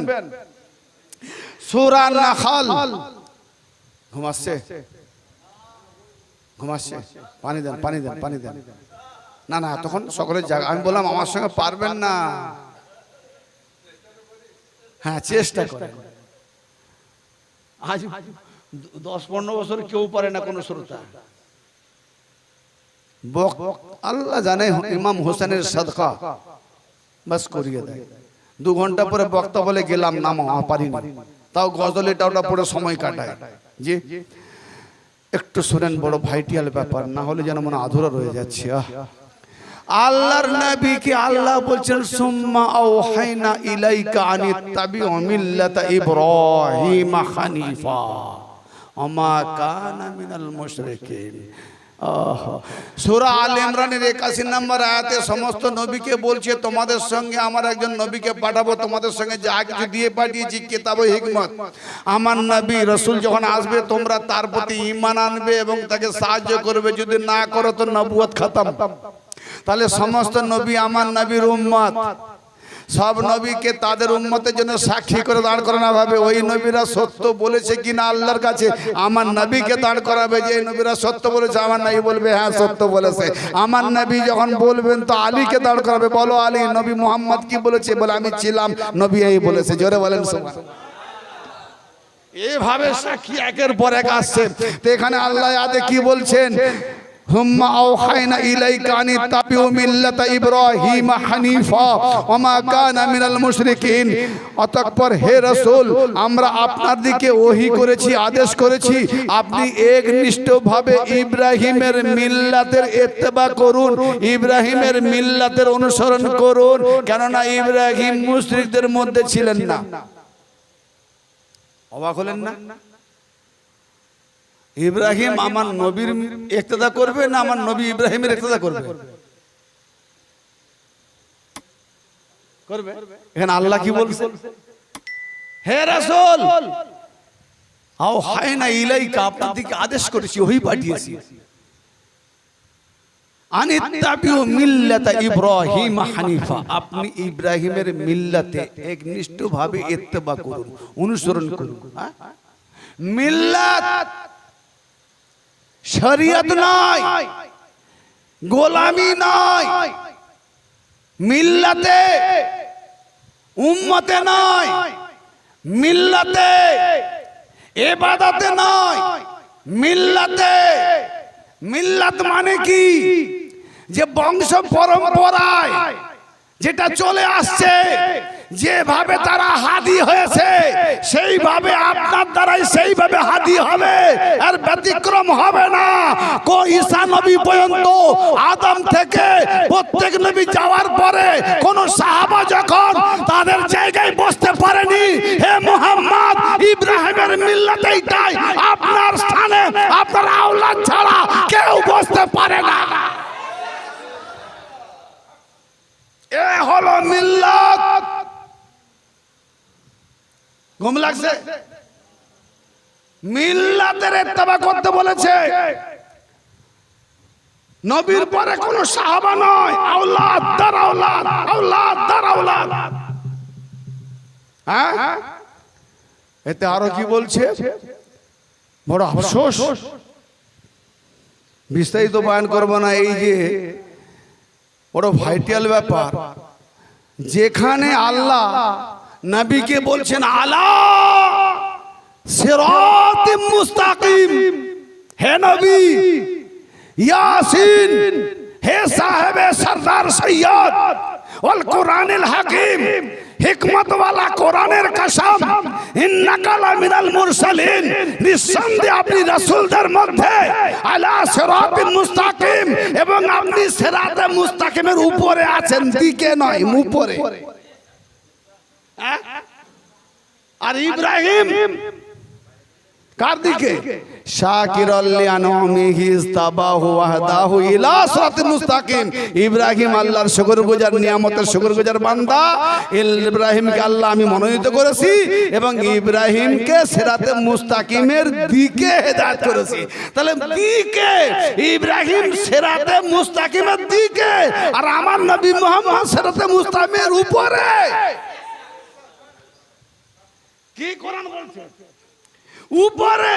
তাহলে যে উপরে, ইব্রাহিম ইত্তেবা করবে নবীর, কিন্তু নবীকে ইত্তেবা করতে বলছে ইব্রাহিমের কিসের, সিরাতের নয়, মিল্লাতের। মিল্লাত মানে কি, তাদের বংশ পরম্পরায় যেভাবে আমি হাদি বানিয়েছি আপনারও বংশ পরম্পরায় কিয়ামত পর্যন্ত হাদি হবে। এদের ছাড়া বাকি যারা অন্য হাদিকে মানবে তারা সব 72 ফিরকা জাহান্নামী হবে। না বুঝে এলো না? এ হলো কোরআন। অতএব আমরা আওলাদ রাসূল ছাড়া কাউকে হাদি মানি না। হ্যাঁ, আর আলীর স্থান কি, নবী বল, নবী সিরাতে মুস্তাকিমের উপর, আর আলী ইব্রাহিম সিরাতে মুস্তাকিমের দিকে। আর নবী কি বলছেন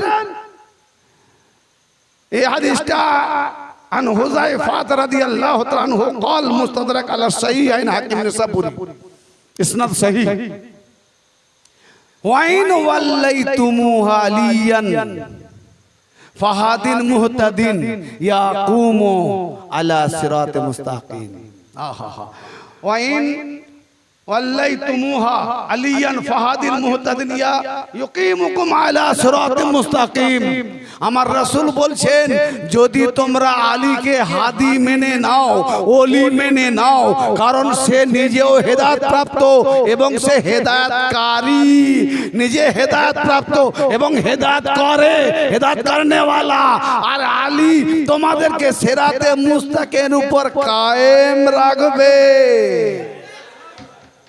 মুহাম্মদ সিরাতে মুস্তাকিমের উপর আদম থেকে ঈসা সিরাতে মুস্তাকিমের দিকে যাচ্ছে হেদায়েত প্রাপ্ত আর আলী সিরাতে মুস্তাকিমের উপরে আমাদেরকে নিয়ে গিয়ে কায়েম রাখবে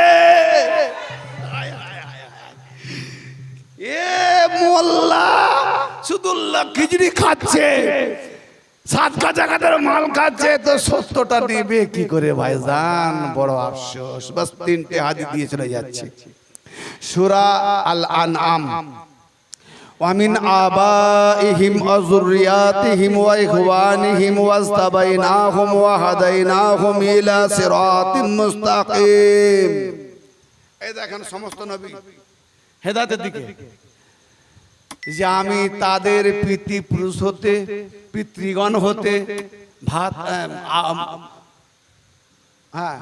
আওলাদগণ হতে ভ্রাতাগণ হতে ওয়াস্তাবাইনাহুম তাদেরকে বেছে নিয়েছি মনোনীত করে নিয়েছি সিরাতে মুস্তাকিম থেকে ইব্রাহিমের মিল্লাত কি দেখাচ্ছে ইব্রাহিমের মিল্লাত কি দেখাচ্ছে তাদের পিতা আওলাদ ভাই কজন তিন পিতা আওলাদ ভাই কোন শ্বশুর নেই কোন শালা নেই কেজি মামুজান করবে কেজি বিবির ভাই কেজি বলেন না জি হ্যাঁ নবী পাকের বিবির ভাই মামুজানের ভাগ না কজন হাদি দিয়েছে দেখো ওয়ামিন আবাইহিম ওয়া যুররিয়াতিহিম ওয়া ইখওয়ানিহিম ওয়াস্তাবাইনাহুম ওয়া হাদাইনাহুম একটা বলছি আল ইলা ওয়া হাদাইনাহুম ইলা সিরাতিল মুস্তাকিম তাদের পিতাগণ হতে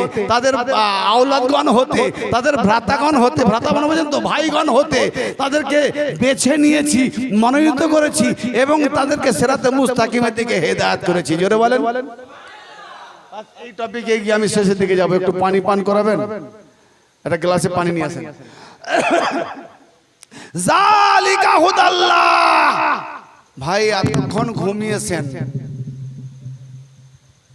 এই আয়াতটা আমি এখন অতটা বুঝাতে গেলে সময় লাগবে ফলে নিতে পারবে না ঘুমের লোড চেপে দিচ্ছে কজন নাম বললাম পিতা পুত্র ভাই আল্লাহ তাদেরকে বেছে নিয়েছে কাদের নবীর থেকে হয় পিতা হয় নবীর পিতা থেকে হয়েছে নবী যেমন ইব্রাহিম পিতা পুত্র ইসমাইল কিজি আবার ইসমাইলের ভাই ইসহাক তাহলে হাদি কজন পিতা থেকে হবে পুত্র থেকে হবে ভ্রাতা থেকে হবে 4 নম্বরে কোনো রিশতা নাই এরা কোত্থেকে পেল 4 নম্বরে আমার তো মাথায় ঢুকায়নি তারা এরা তো কোরআনকে অ্যাভয়েড করলো এই যদি বলো হাসবুনা কিতাবুল্লাহ আল্লাহর কিতাব কোরআনই যথেষ্ট তো এখানে যথেষ্ট নাই কেন ফাঁকি দিচ্ছ কেন প্রশ্ন ফাঁকি দিচ্ছ কেন তা তিনজন হাদি এদেরকে আল্লাহ কি বলছেন যে এদেরকে মনোনীত করেছি সিরাতে মুস্তাকিমের দিকে হেদায়েত করেছি আল্লাহ কি বলছেন জালিকা হুদাল্লাহ এটাই আল্লাহর হেদায়েত পিতা পুত্র আর ভাই এছাড়া আল্লাহর কোনো হেদায়েত নাই তাহলে শ্বশুর থেকে নব কি করে হেদায়েত তো নাই মামুজান থেকে নব কি করে হেদায়েত তো নাই ওরা সাংঘাতিক মোল্লারা খালি বক্স দেয়। জবাব দাও। কোরআনের এই আয়াত কতিপয় আয়াতের জবাব চাই, জবাব। আরে ইলমি খুতবাটাকে নিয়ে যদি বসি না, প্যান্ট খুলে চলে যাবে। কোরআন তো অনেক দূর। হ্যাঁ,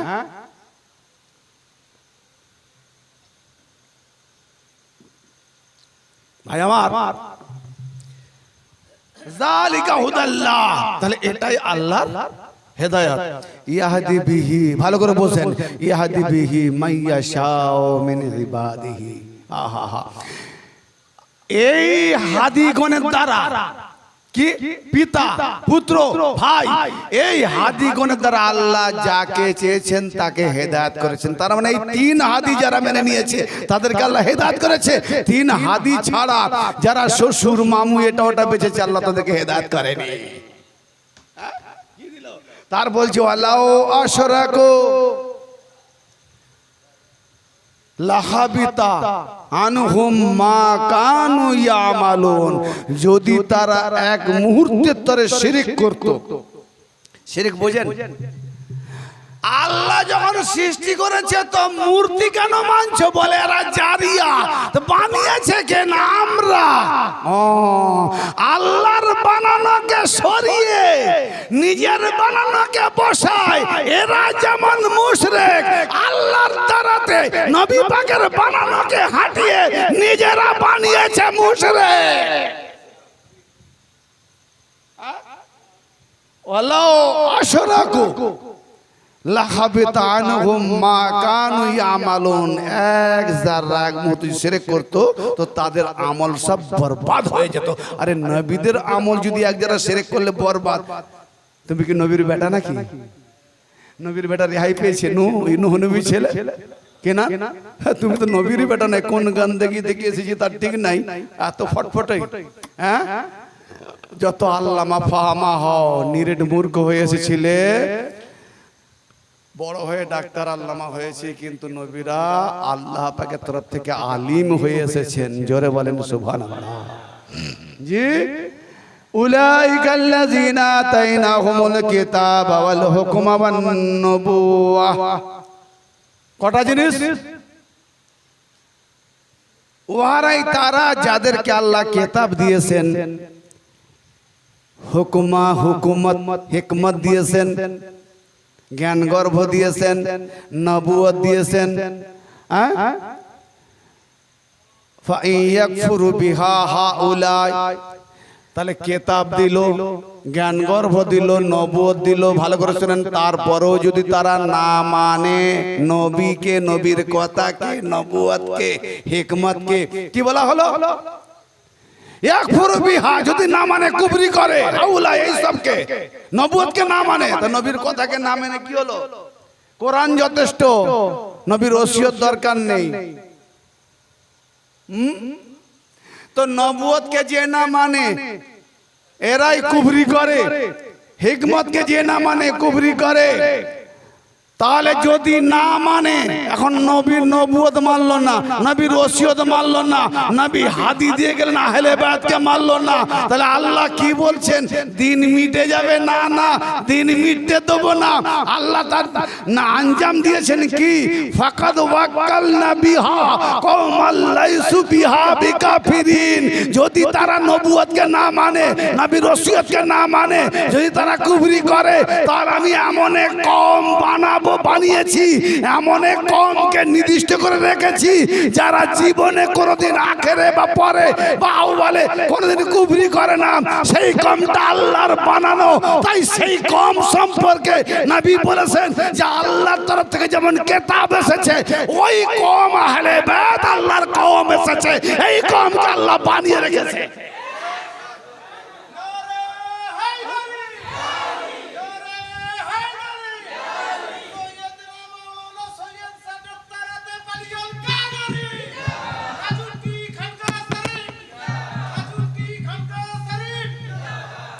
এবারে শেষের দিকে কার হেদাতে যাব?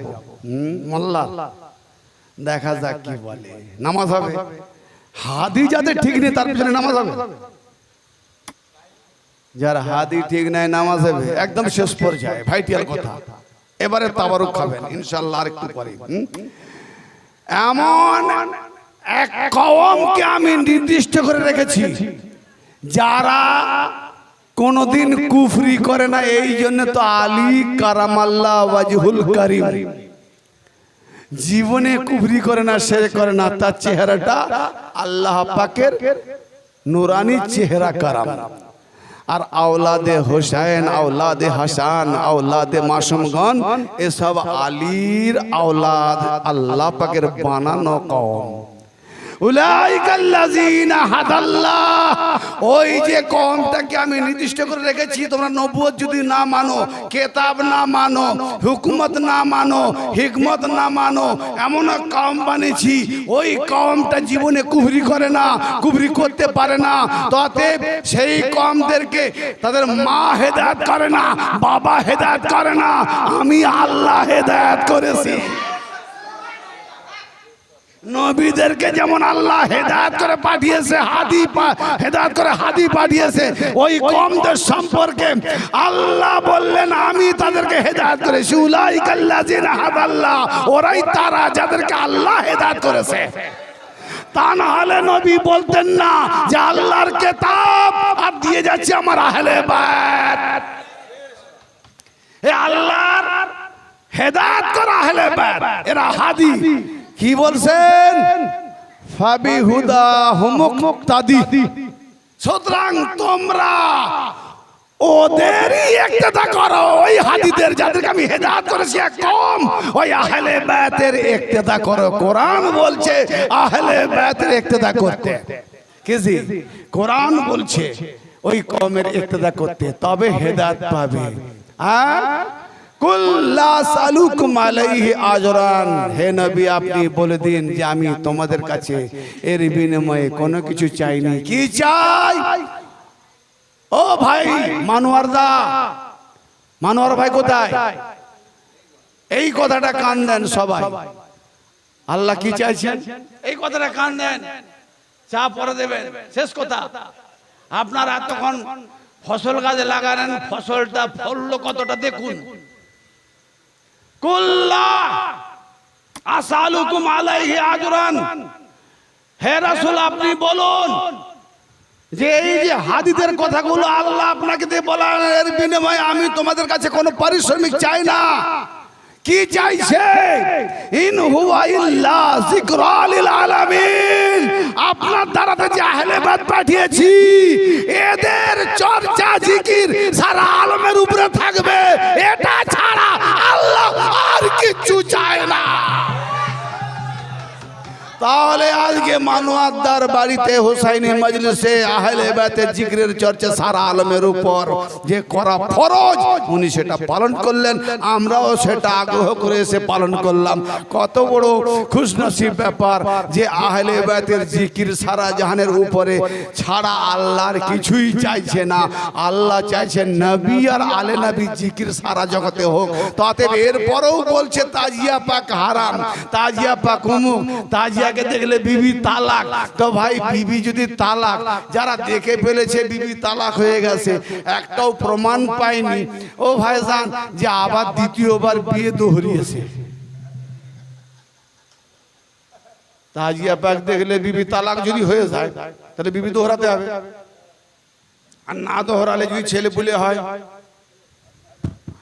জানিনি কি করে সমাজে নিয়ে চলবেন, আপনারাই জানেন। কোরআনে বললেন সূরা আলে ইমরানে তারা রিজিক প্রাপ্ত, তার যেখানে রিজিক খায়, রিজিক থাকে, তারা কি আমাদের মতো রিজিক প্রাপ্ত? তো সেই আহলে বায়তের শান, তারা আমাদের দৃষ্টিতে দেহ ছেড়ে চলে গেল, তারা কিন্তু মৃত্যুবরণ করে না। আবাল বিদ্যা বনিতা সবাইকে নিয়ে ইমাম হুসাইন আলাইহিস সালাম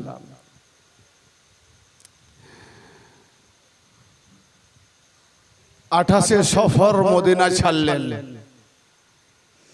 মদিনা থেকে রওনা হলেন, কারবালাতে পৌঁছালেন 2রা মুহররম। মাঝখানে 11টি মাস সফরে কাটলো, অনেক ঘটনা সফরে, অনেক দুঃখ কষ্ট বেদনার মধ্যে দিয়ে কারবালা পর্যন্ত যেই পৌঁছালেন দুসরা সফর কারবালার এজিদ বাহিনীরা ঘেরাও করে ফেললো। কারবালাতে ছিল দুসরা মুহররম। চৌথা মুহররমে ফোরাতের নদীর নিকটবর্তী ইমাম গণের যে খেমা তৈরি করা হয়েছিল, তাবুত তৈরি করা হয়েছিল, সেই খেমাগুলোকে হাঁটিয়ে দেওয়া হলো।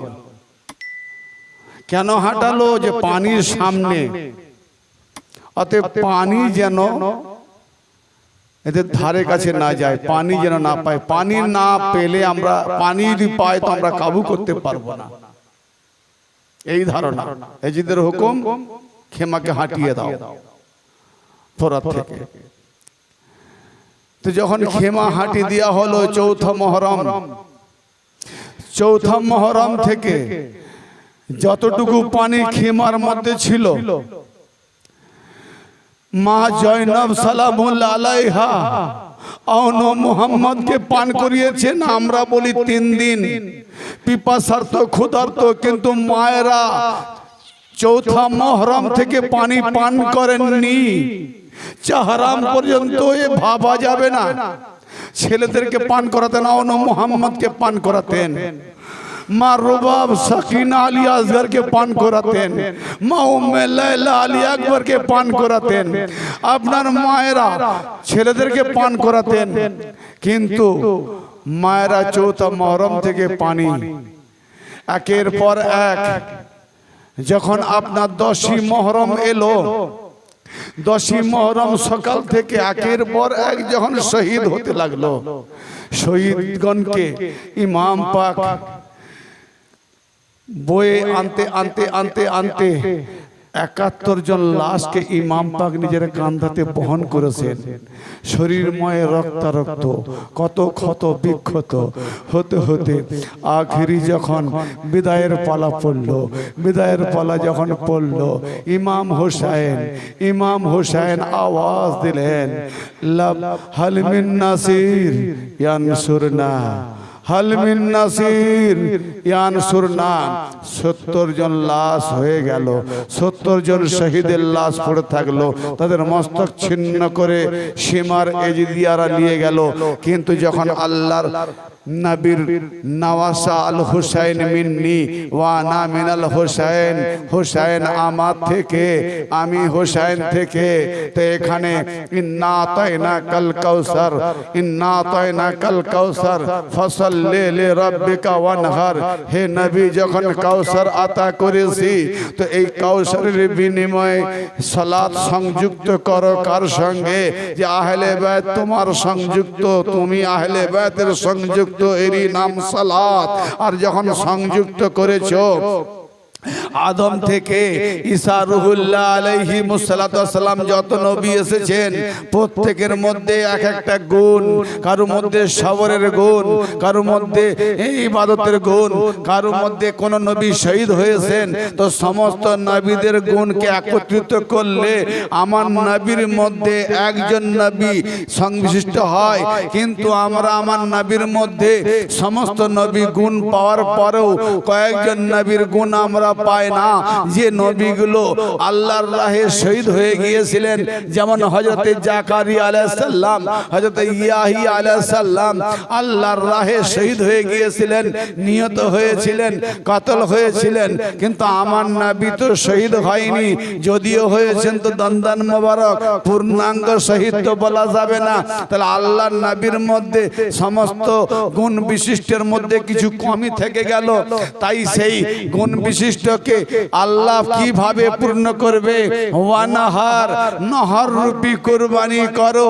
কিভাবে না, উটকে যেমন বললাম বর্ষা দিয়ে তার হুলকুমে বিদ্ধ করা হয়, হুলকুম থেকে যখন খুন ঝরতে থাকে, সেই খুন ঝরে ঝরে উট যখন ভূতলাশায়ী হয়ে যায়, আর সেই সময় তার গলায় ছুরি চালানো হয়।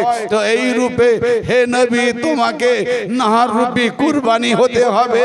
তাহলে কিয়ামত পর্যন্ত তোমার আওলাদ সাহেবগণ থাকবে, তোমার দিন থাকবে, তোমার মেহনত থাকবে, আমার তাওহীদ থাকবে। তো আমার তাওহীদ বাঁচাতে গেলে, তোমার রিসালাতকে বাঁচাতে গেলে সে কুরবানি নহর করতে হবে। তাই তো নবী বললেন যে হাল হোসেন মিন্নি ওয়া আনা মিনাল হোসেন, হোসেন আমার থেকে, আমি হোসেন থেকে। তো কারবালা প্রান্তরে আমরা দেখি নবীকে নহর করতে বলেছেন, নবীকে কুরবানি হতে বলেছেন আল্লাহ, কিন্তু নবী পাক কুরবানি না হয়ে হোসেন কুরবানি হলেন।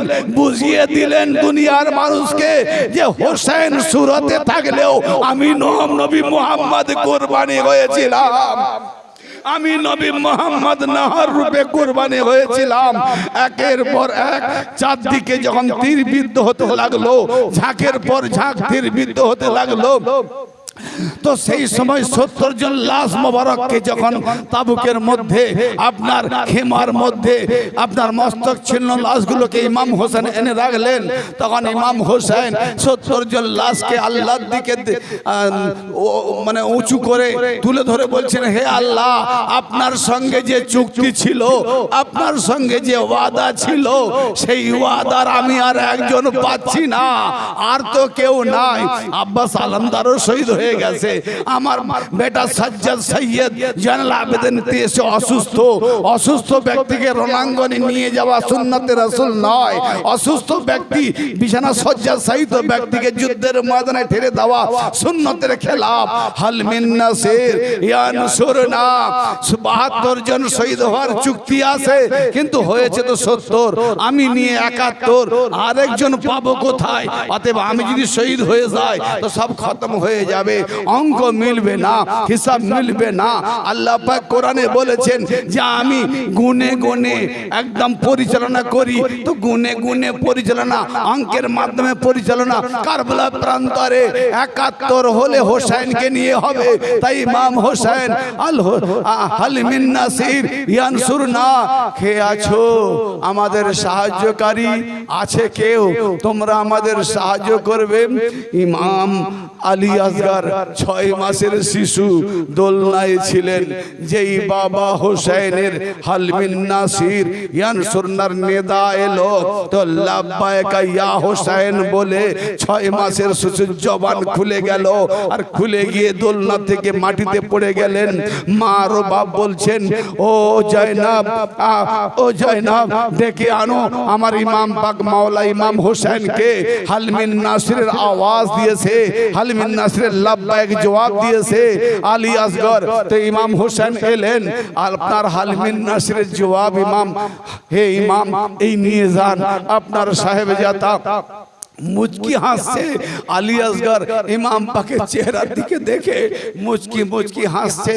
ও ভাইজান, এরা আপনার আমার ছেলেদের মতো নয়, এরা নবীগণের আওলাদ, এরা নবীগণের আওলাদ, আল্লাহর তরফ থেকে হাদি হয়ে আসে, এরা এসে আলেম হবে নয়, তাই শহীদ হবে। শুকরিয়ার শহীদি মুচকি হাসি ইমামকে দেখাচ্ছে। আব্বা, হে ইমাম, আমার আকা, আপনার হাল মিন নাসির ইয়ানসুরনার নেদা, আমার লাব্বাইক গ্রহণ করুন।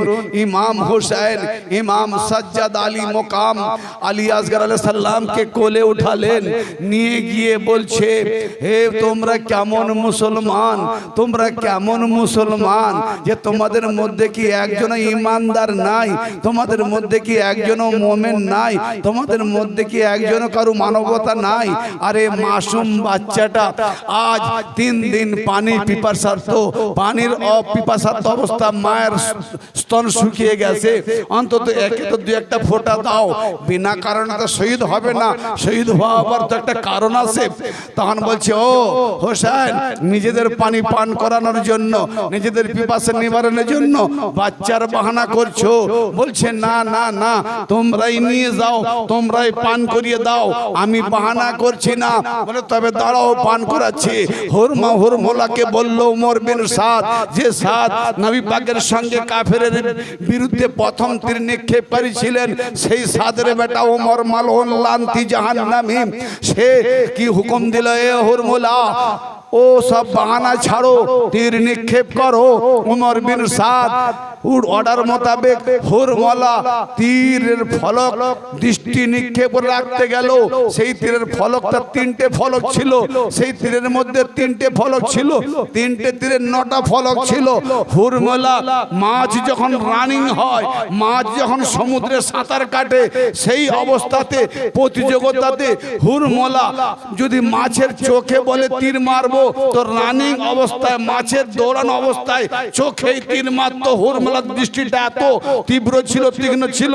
কিন্তু ইমাম আলী আসগরের দিকে লক্ষ্য করে আর হাঁটুতে ভর দিয়ে 3 ফলকওয়ালা তীর যখন ছুটতে লেগেছে, তো তীর সাইড দিয়ে বেরিয়ে গেল।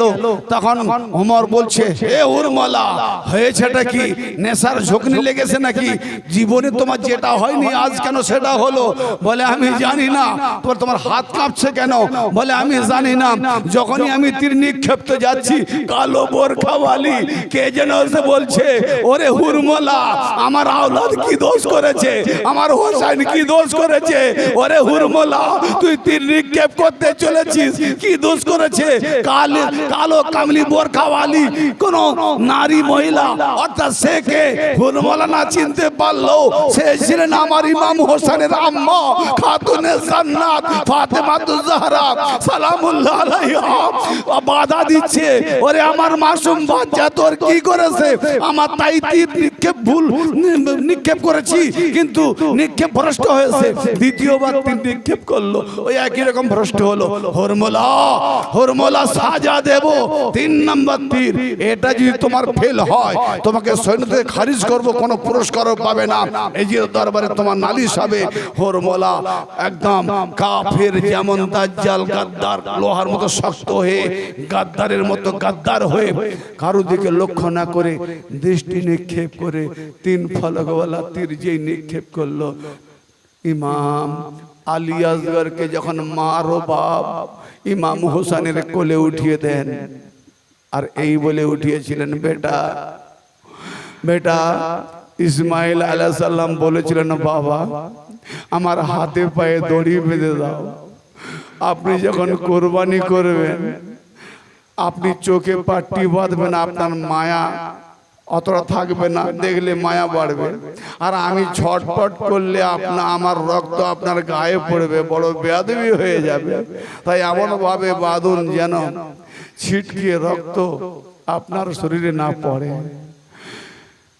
ও বেটা, তুমি তো ইসমাইল নাও, তোমার মকাম জান্নাতি নওজওয়ানদের তুমি সাহেব জাদা। তুমি তোমার আব্বার কোলে এমন ভাবে থাকবে, তুমি যেন শহীদ হওয়ার পরও বুঝিয়ে দিতে পারো আমি জীবিত আছি। যেই হুরমলা তীর নিক্ষেপ করলো, তীর গিয়ে ইমাম আলী আসগরের গলাতে বিদ্ধ হলো। এমন ভাবে বিদ্ধ হলো যেমন মাছের উপরে তলবার মারলে গলাটা পাল্টে যায়। আলী আসগর মাথাটা ঘুরিয়ে ফিক করে মায়ের দিকে দেখে হাসি মুখে যেন বলতে চাইছে, মা আমি কোনো দুঃখ পাইনি, কষ্ট পাইনি। এই দেখো আমার হাসি মুখ, আমার বাবাকে কোনো কষ্ট দিইনি। হাসি মুখ মা রবাবকে খেমার দিকে দেখাতে চাইলেন। আর সেই তীরের ফলকটা বিদ্ধ হয়ে ইমাম হোসেনের বাজুতে গিয়ে বিদ্ধ হলো। আলী আসগরকে নিয়ে 71 জন হলো। আলী আসগরকে কোলে করে নিয়ে মা রবাবের কাছে যাচ্ছেন। একবার ঢুকছেন, দরজা গোড়ার সামনে যাচ্ছেন, আবার পেছোচ্ছেন, আবার যাচ্ছেন, আবার পেছোচ্ছেন। এভাবে 7 বার যাওয়া আসা করার পরে ভেতরে গেলেন। কোনো কিছু না বলে আলী আসগরকে, আলী আসগরের মা রবাবের কাছে কোলে দিয়ে দিলেন।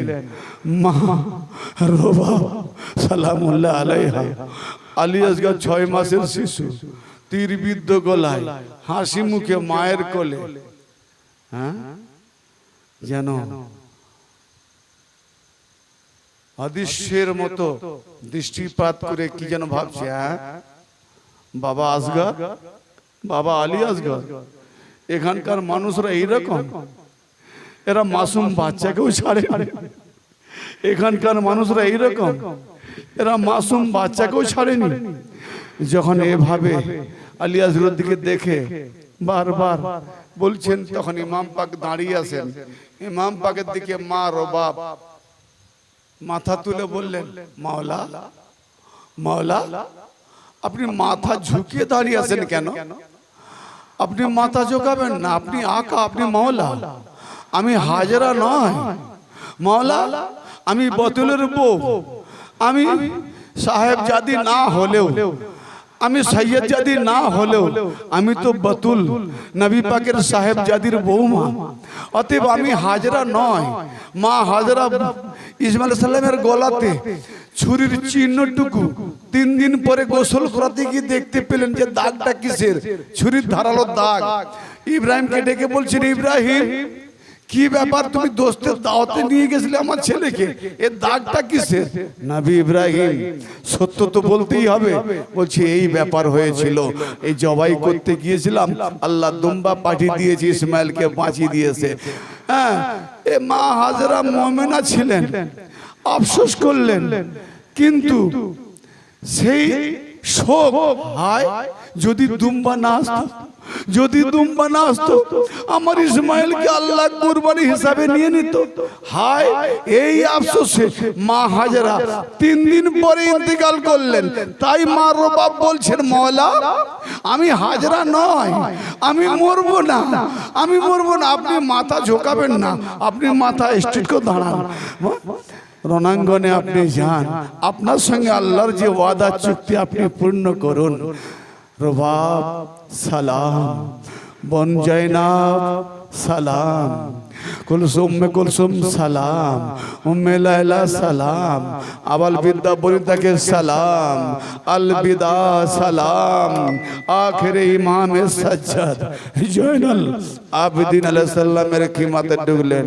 বেটা অসুস্থ সাহিত্য, বেটা বিদায় সালাম। কে আপনি? জয়নাল আবেদিন বলছেন, কি আপনি? আপনাকে তো চিনতে পারি না। তো ইমাম সাজ্জাদকে মদিনায় নিয়ে যাওয়ার পরে বলেছিলেন যে আপনার কাছে যখন আপনার আব্বা গিয়েছিলেন ইমাম হোসেন, আপনি বলেছিলেন কি আপনি, আপনি কি চিনতে পারেননি? ইমাম জয়নাল বলেছিলেন, আমার হাতে আংটি দেখতে পাচ্ছ, এই আংটির মতো জায়গাটাও খালি ছিল না। আমার আব্বার কোন জায়গায় জখম লাগেনি, এত তীরবিদ্ধ, এত রক্তাক্ত, এত ক্ষত বিক্ষত, বাবাকে চিনতেই পারি না তখন। তাই বলছিলাম কে আপনি? তাই আমার বাবা বলেছিলেন, বেটা চিনতে পারছো না, আমি তোমার সেই বাপ, আমি তোমার সেই বাপ যে আল্লাহর সঙ্গে চুক্তি করেছে নবীর রিসালাতকে বাঁচাবার, নানা মুস্তাফা দ্বীনকে বাঁচাবার, আল্লাহর তাওহীদকে বাঁচাবার, কায়নাতকে বাঁচাবার, মানবতাকে বাঁচাবার। সেই হোসেন বিদায় নিচ্ছি বাবা, ওসিয়ত মনে রাখো, আমার ওসিয়ত মনে রাখো। এই বলে ইমাম হোসেন ঘোড়ার কাছে গেলেন, দুলদুলের কাছে গেলেন, দুলদুলে সওয়ার হলেন। দুলদুল যাচ্ছে না, হে দুলদুল, হে ঘোড়া তুমি যাচ্ছ না কেন? চলো, তোমার পিঠে চড়েছি, যেখানে খুশি তুমি নিয়ে গেছো, কত আনন্দ সহকারে নিয়ে গেছো, যেখানে খুশি ভ্রমণ করেছো। আজকে তো একটুখানি শেষবারের মতো একটু আমার শহীদের জায়গায় পৌঁছে দে। দুলদুল ঘোড়া দরদর করে চোখ দিয়ে আঁসু ঝরছে, অবলা জানোয়ার বলতে পারে না, আঁসু ঝরছে। আর পিছন থেকে মুখ হিলিয়ে হিলিয়ে ইশারা করে দেখাচ্ছে, ইমাম, মাওলা, আকা, আমি যাব কেমন করে? পেছনে দেখুন ঘোড়া মাথা হিলিয়ে মুখ ঘুরিয়ে দেখাচ্ছে, পেছনে দেখুন।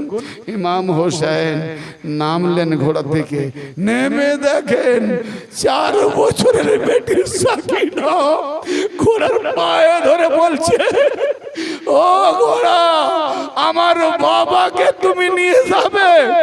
মাওলা, আমি আপনার বেটির বাধা বিঘ্ন ফেলে কেমন করে যাই, তাই হাঁটতে পারিনি। বড় বিপাক।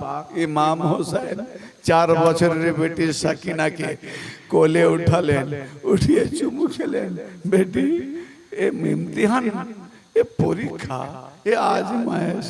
এ আল্লাহ, সাকিনাকে এমন ঘুম দাও যেন আমি কার কারবালা প্রান্তরে যেখানে শহীদ হওয়ার মঞ্জিল সেখানে যারা পৌঁছে যায়, যা বললেন সাকিনার ঘুম এসে গেল কোলের মধ্যে।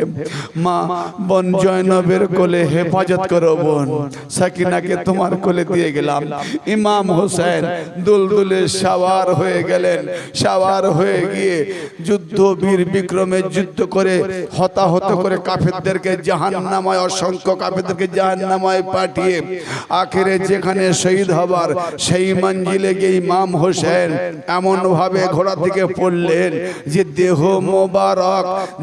মোবারক মাটিতে লাগে নাই, মাটিতে পড়ে নাই।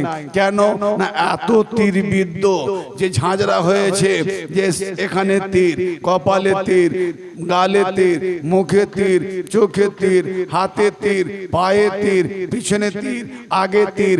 তীরের খাঁচাতে ইমাম হোসেন তীরের উপরে ভর করেছিলেন দেহটা।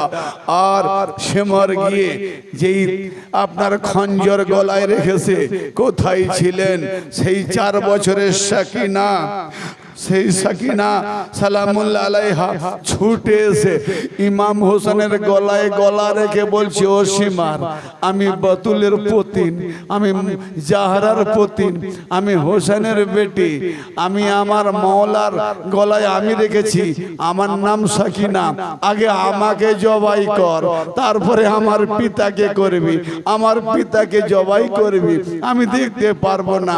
তখন সীমার বলছে, যাবি নাকি অন্য ব্যবস্থা নেবো? বলে কোনো কথা শুনবো না, আগে আমার গলায় খঞ্জর চালা। সাকিনা বলছেন আমার গলায় খঞ্জর চালা।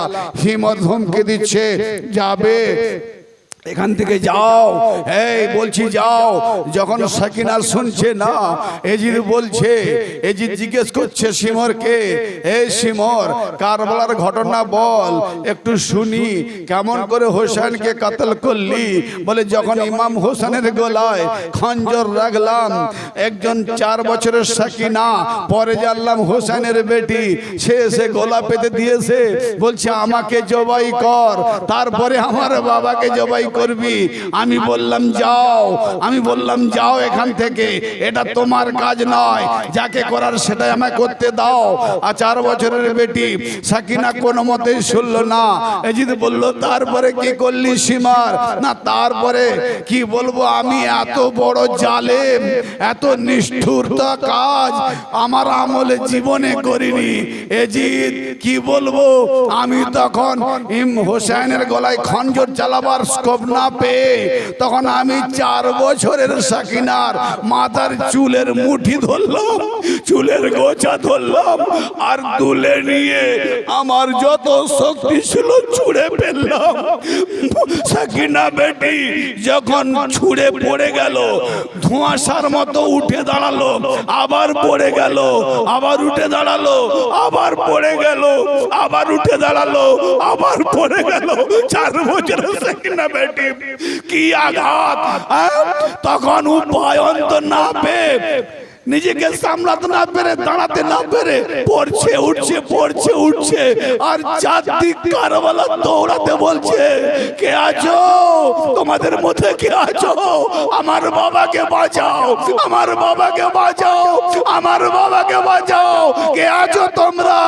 আমার বাবাকে বাঁচাও। হায়, কিছুক্ষণ পরে সন্ধ্যা হয়ে গেল। এজিদ মালাউনরা আপনার ইমাম হোসেনের খেমাতে আগুন লাগিয়ে দিল। এবার কাকে বাঁচাবে? মা জাইনাব সালামুল্লাহ আলাইহা ইমাম সাজ্জাদ অসুস্থ হয়ে আবেদিনকে কষ্ট করে কোলে করে তুলে বের করে আনলেন। কাম্বু জ্বলে যাচ্ছে, তারই মধ্যে মা সাকিনার দামান আঁচলে আগুন লেগে গেছে, আঁচলে আগুন লেগে গেছে, কিমা জ্বলে ছাই হয়ে গেছে। যে কিমাটাই আশ্রয় নিতেন, তখন মা সাকিনা দৌড়াচ্ছে, লুণ্ঠনকারীরা লুণ্ঠন করছে, যে যা পাচ্ছে। তখন ইমাম হোসেনের বেটি মা সাকিনা 4 বছরের শিশু মেয়ে, তার কানে 2টো বালি খুব সুন্দর দেখতে ছিল। সেই 2টো বালি এক মালাউনের লক্ষ্য পড়লো, এই 2টো বালি নিতে হবে। আগুন লেগে গেছে আঁচলে, ওন্নাতে, পাটটাতে। ছুটছে, আরে মালাউন ছুটছে, আগে কোন রকম গিয়ে ধরলো, বলছে আমাকে ছুবি না, আমাকে ছুবি না, আমি বাতুলের পতিন, আমি ফাতেমার পতিন। বলে তোকে ছুঁয়ার দরকার নেই, তোর এই বালিগুলো নেবো। হ্যাঁ, একটা বালি কোন রকম কষ্ট করে খুলেছে, আর একটা খুলতেই পারেনি। যখন না খুলতে পেরেছে, ছিঁড়ে নিয়েছে, কান ছিঁড়ে নিয়েছে, দর দর করে আপনার রক্ত ঝরতে আসে। সন্ধ্যা হয়ে গেল, রাত হয়ে গেল, আপনার ছেলে পুলে আবাল বনিতা বিদ্যা সব খেমা থেকে বেরিয়ে কে কোথায় ছিটিয়ে গেল খুঁজে পায় না। হ্যাঁ, সকলকে একজোড় করে বালুর টিলার উপরে সবকে জাগিয়ে নিয়ে পাহারা দিচ্ছেন মা জায়নাব আলীর বেটি সালামুল্লাহ আলাইহা। যদি ওখানে মেয়েদের না নিয়ে যেতেন, নবীর মহিলাদের না নিয়ে যেতেন, তা আজকে কারবালার সত্য কাহিনী পেতাম না। আজকে কারবালার সত্য কাহিনী মিটিয়ে দিত। ও ভাইজান, যেমন অনেক ঘটনা মিটিয়ে দিয়েছে, অনেক ঘটনা ডুবিয়ে দিয়েছে। এই জন্যই তো মা জয়নবকে নিয়ে গেলেন, এই জন্য ইমাম সাজ্জাদকে নিয়ে গেলেন। তো ভাই, একজন পুরুষ থেকে আর একজন আলীর বেটি থেকে, হোসাইনের পুত্র সাহেবজাদা থেকে আর মাওলা আলী পাকের বেটি থেকে আজকে কারবার ঘটনা পেয়েছি। রিপোর্টাররা যাই লিখুক না কেন, সত্যতা ওখান থেকে এসেছে। এবারে মা জয়নব सबके पहारा दीचे रात्रि হয়ে গেছে কি যে হলো মা জয়নবের খেয়াল আলীর বেটি মদিনার নজফের দিকে তাকালেন মাওলা আলী পাকের মাজার নজফের দিকে তাকিয়ে বলছে না দে আলিয়ান না দে আলিয়ান না দে আলিয়ান ওদের যুদ্ধে কাফেররা যখন ঘিরে নিয়েছিল দান শহীদ হয়ে গিয়েছিল সাহাবারা ছেড়ে পালাচ্ছিলেন আমার নবী বলেছিলেন না দে আলিয়ান আলী আমার নবীকে কাঁধে উঠিয়ে আর এক হাতে তলোয়ার চালিয়ে বাঁচিয়েছিলেন এখানে আগে ডাকলেন না খিমা জ্বলে গেছে কালকে যে ভাই ছিল 2 ঘন্টা আগে যে ভাই ছিল সে ভাই নেই যে ছেলে ছিল সে ছেলে নেই যে পিতা ছিল সে পিতা নেই সব হারা আপনজনকে হারিয়ে সবকে জাগিয়ে নিয়ে মা জয়নব ডাকলেন আলীকে ডেকেছেন কিছুক্ষণ পরে ঘোড়ার আওয়াজ হয়ে টক টক টক টক করে আসছে এই তুমি কি আসছো মা ফিজা যাও ওকে বলে দাও আমাদের খেমাতে আর কিছু নাই সব লুটে নিয়েছে এত রাতে আর কি নেবে আমাদের কাছে কিছু নাই মা ফিজা গেলেন আপনি যাবেন না মাওলা আলী পাকের বেটি জয়নব বলেছেন আমি তার গোলামি করছি আপনি যাবেন না কিছু নেই কোনো কথা শুনেন না ঘোড়সওয়ার আসছেন ঘোড়সওয়ারি যখন আসছেন সামনে মা ফিজা এসে বলছে বেটা জয়নব ও আমার আকা জাদি জয়নব উনি ঘোড়সওয়ারি শুনছেন আমার কথা আগিয়ে আসছেন আপনি শুনবেন না আপনি আগিয়ে আসছেন তুমি কেন আগিয়ে আসছো তুমি শুনবে না আমি আমার ভাই আব্বাসকে ডাকবো আব্বাস যেই আব্বাসকে ডেকেছেন ও ভাইজান আপনার ঘরে যদি আমার ঘরে যদি ছেলে পুলে 2-4 জন হলে কি অবস্থা হয় পুরো খানদান উজড়ে দিয়েছে মা জয়নব হেতু রেখেছে আব্বাসকে সেই আপনার আগের মতো ভেবে ডাকছে আব্বাস কেন সব চলে গেল আব্বাস তার পহরা রক্ষী ছিলেন যেখানে আব্বাস আলী হায়দারের 2 কপি ছিলেন জোরে বলেন সুবহানাল্লাহ এই জন্য আজকে আমরা যে আলম পাক উঠাই এটা আব্বাস আলমদারের আলম পাক আব্বাস আলমদার বলা হয়েছে কেন আব্বাস আলমবাহী ছিলেন ইমাম হোসেন আব্বাসকে আলমবাহী বানিয়েছিলেন তো সেই আব্বাস আলমদারকে যখন ডাকলেন আব্বাস আলমদারের বেটি 2 জন মা জয়নবের কদমে পড়ে বলছে ফুফিজান ও ফুফিজান আমাদের আব্বাকে ডাকবেন না বলে কেন কি হয়েছে বলে যখনই আপনি ডেকেছেন আমার আব্বার লাশ 3 ফুট উপরে উঠেছে 3 ফুট জমিনে পড়েছে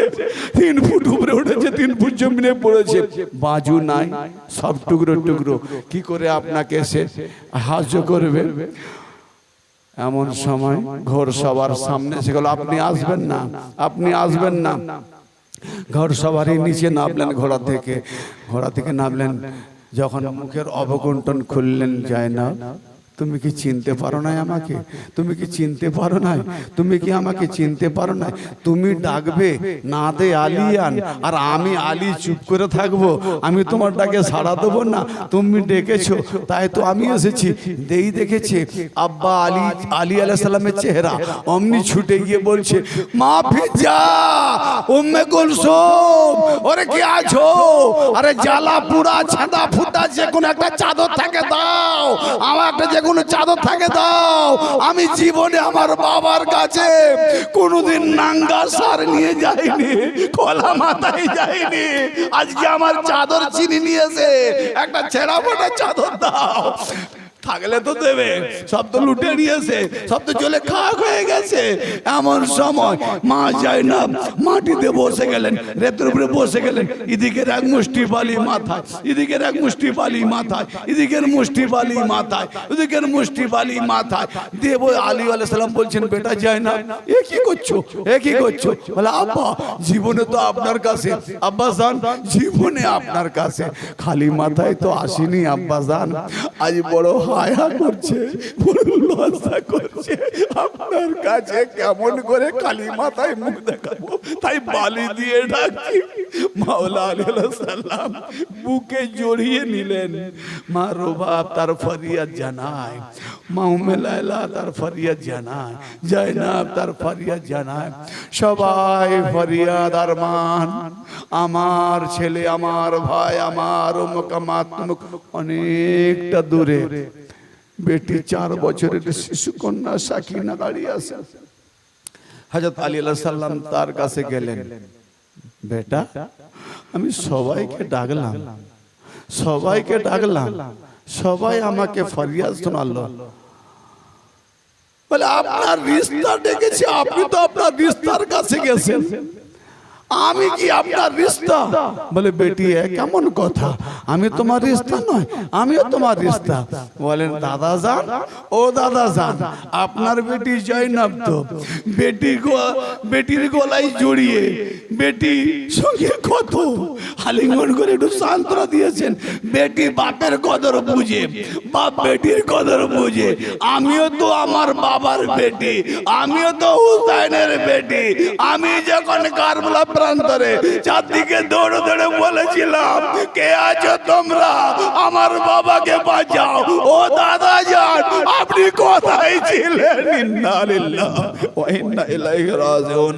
লানাতুল্লাহি আলাল কাযিবিন, লানাতুল্লাহি আলাল জালিমিন, লানাতুল্লাহি আলাল মালউন।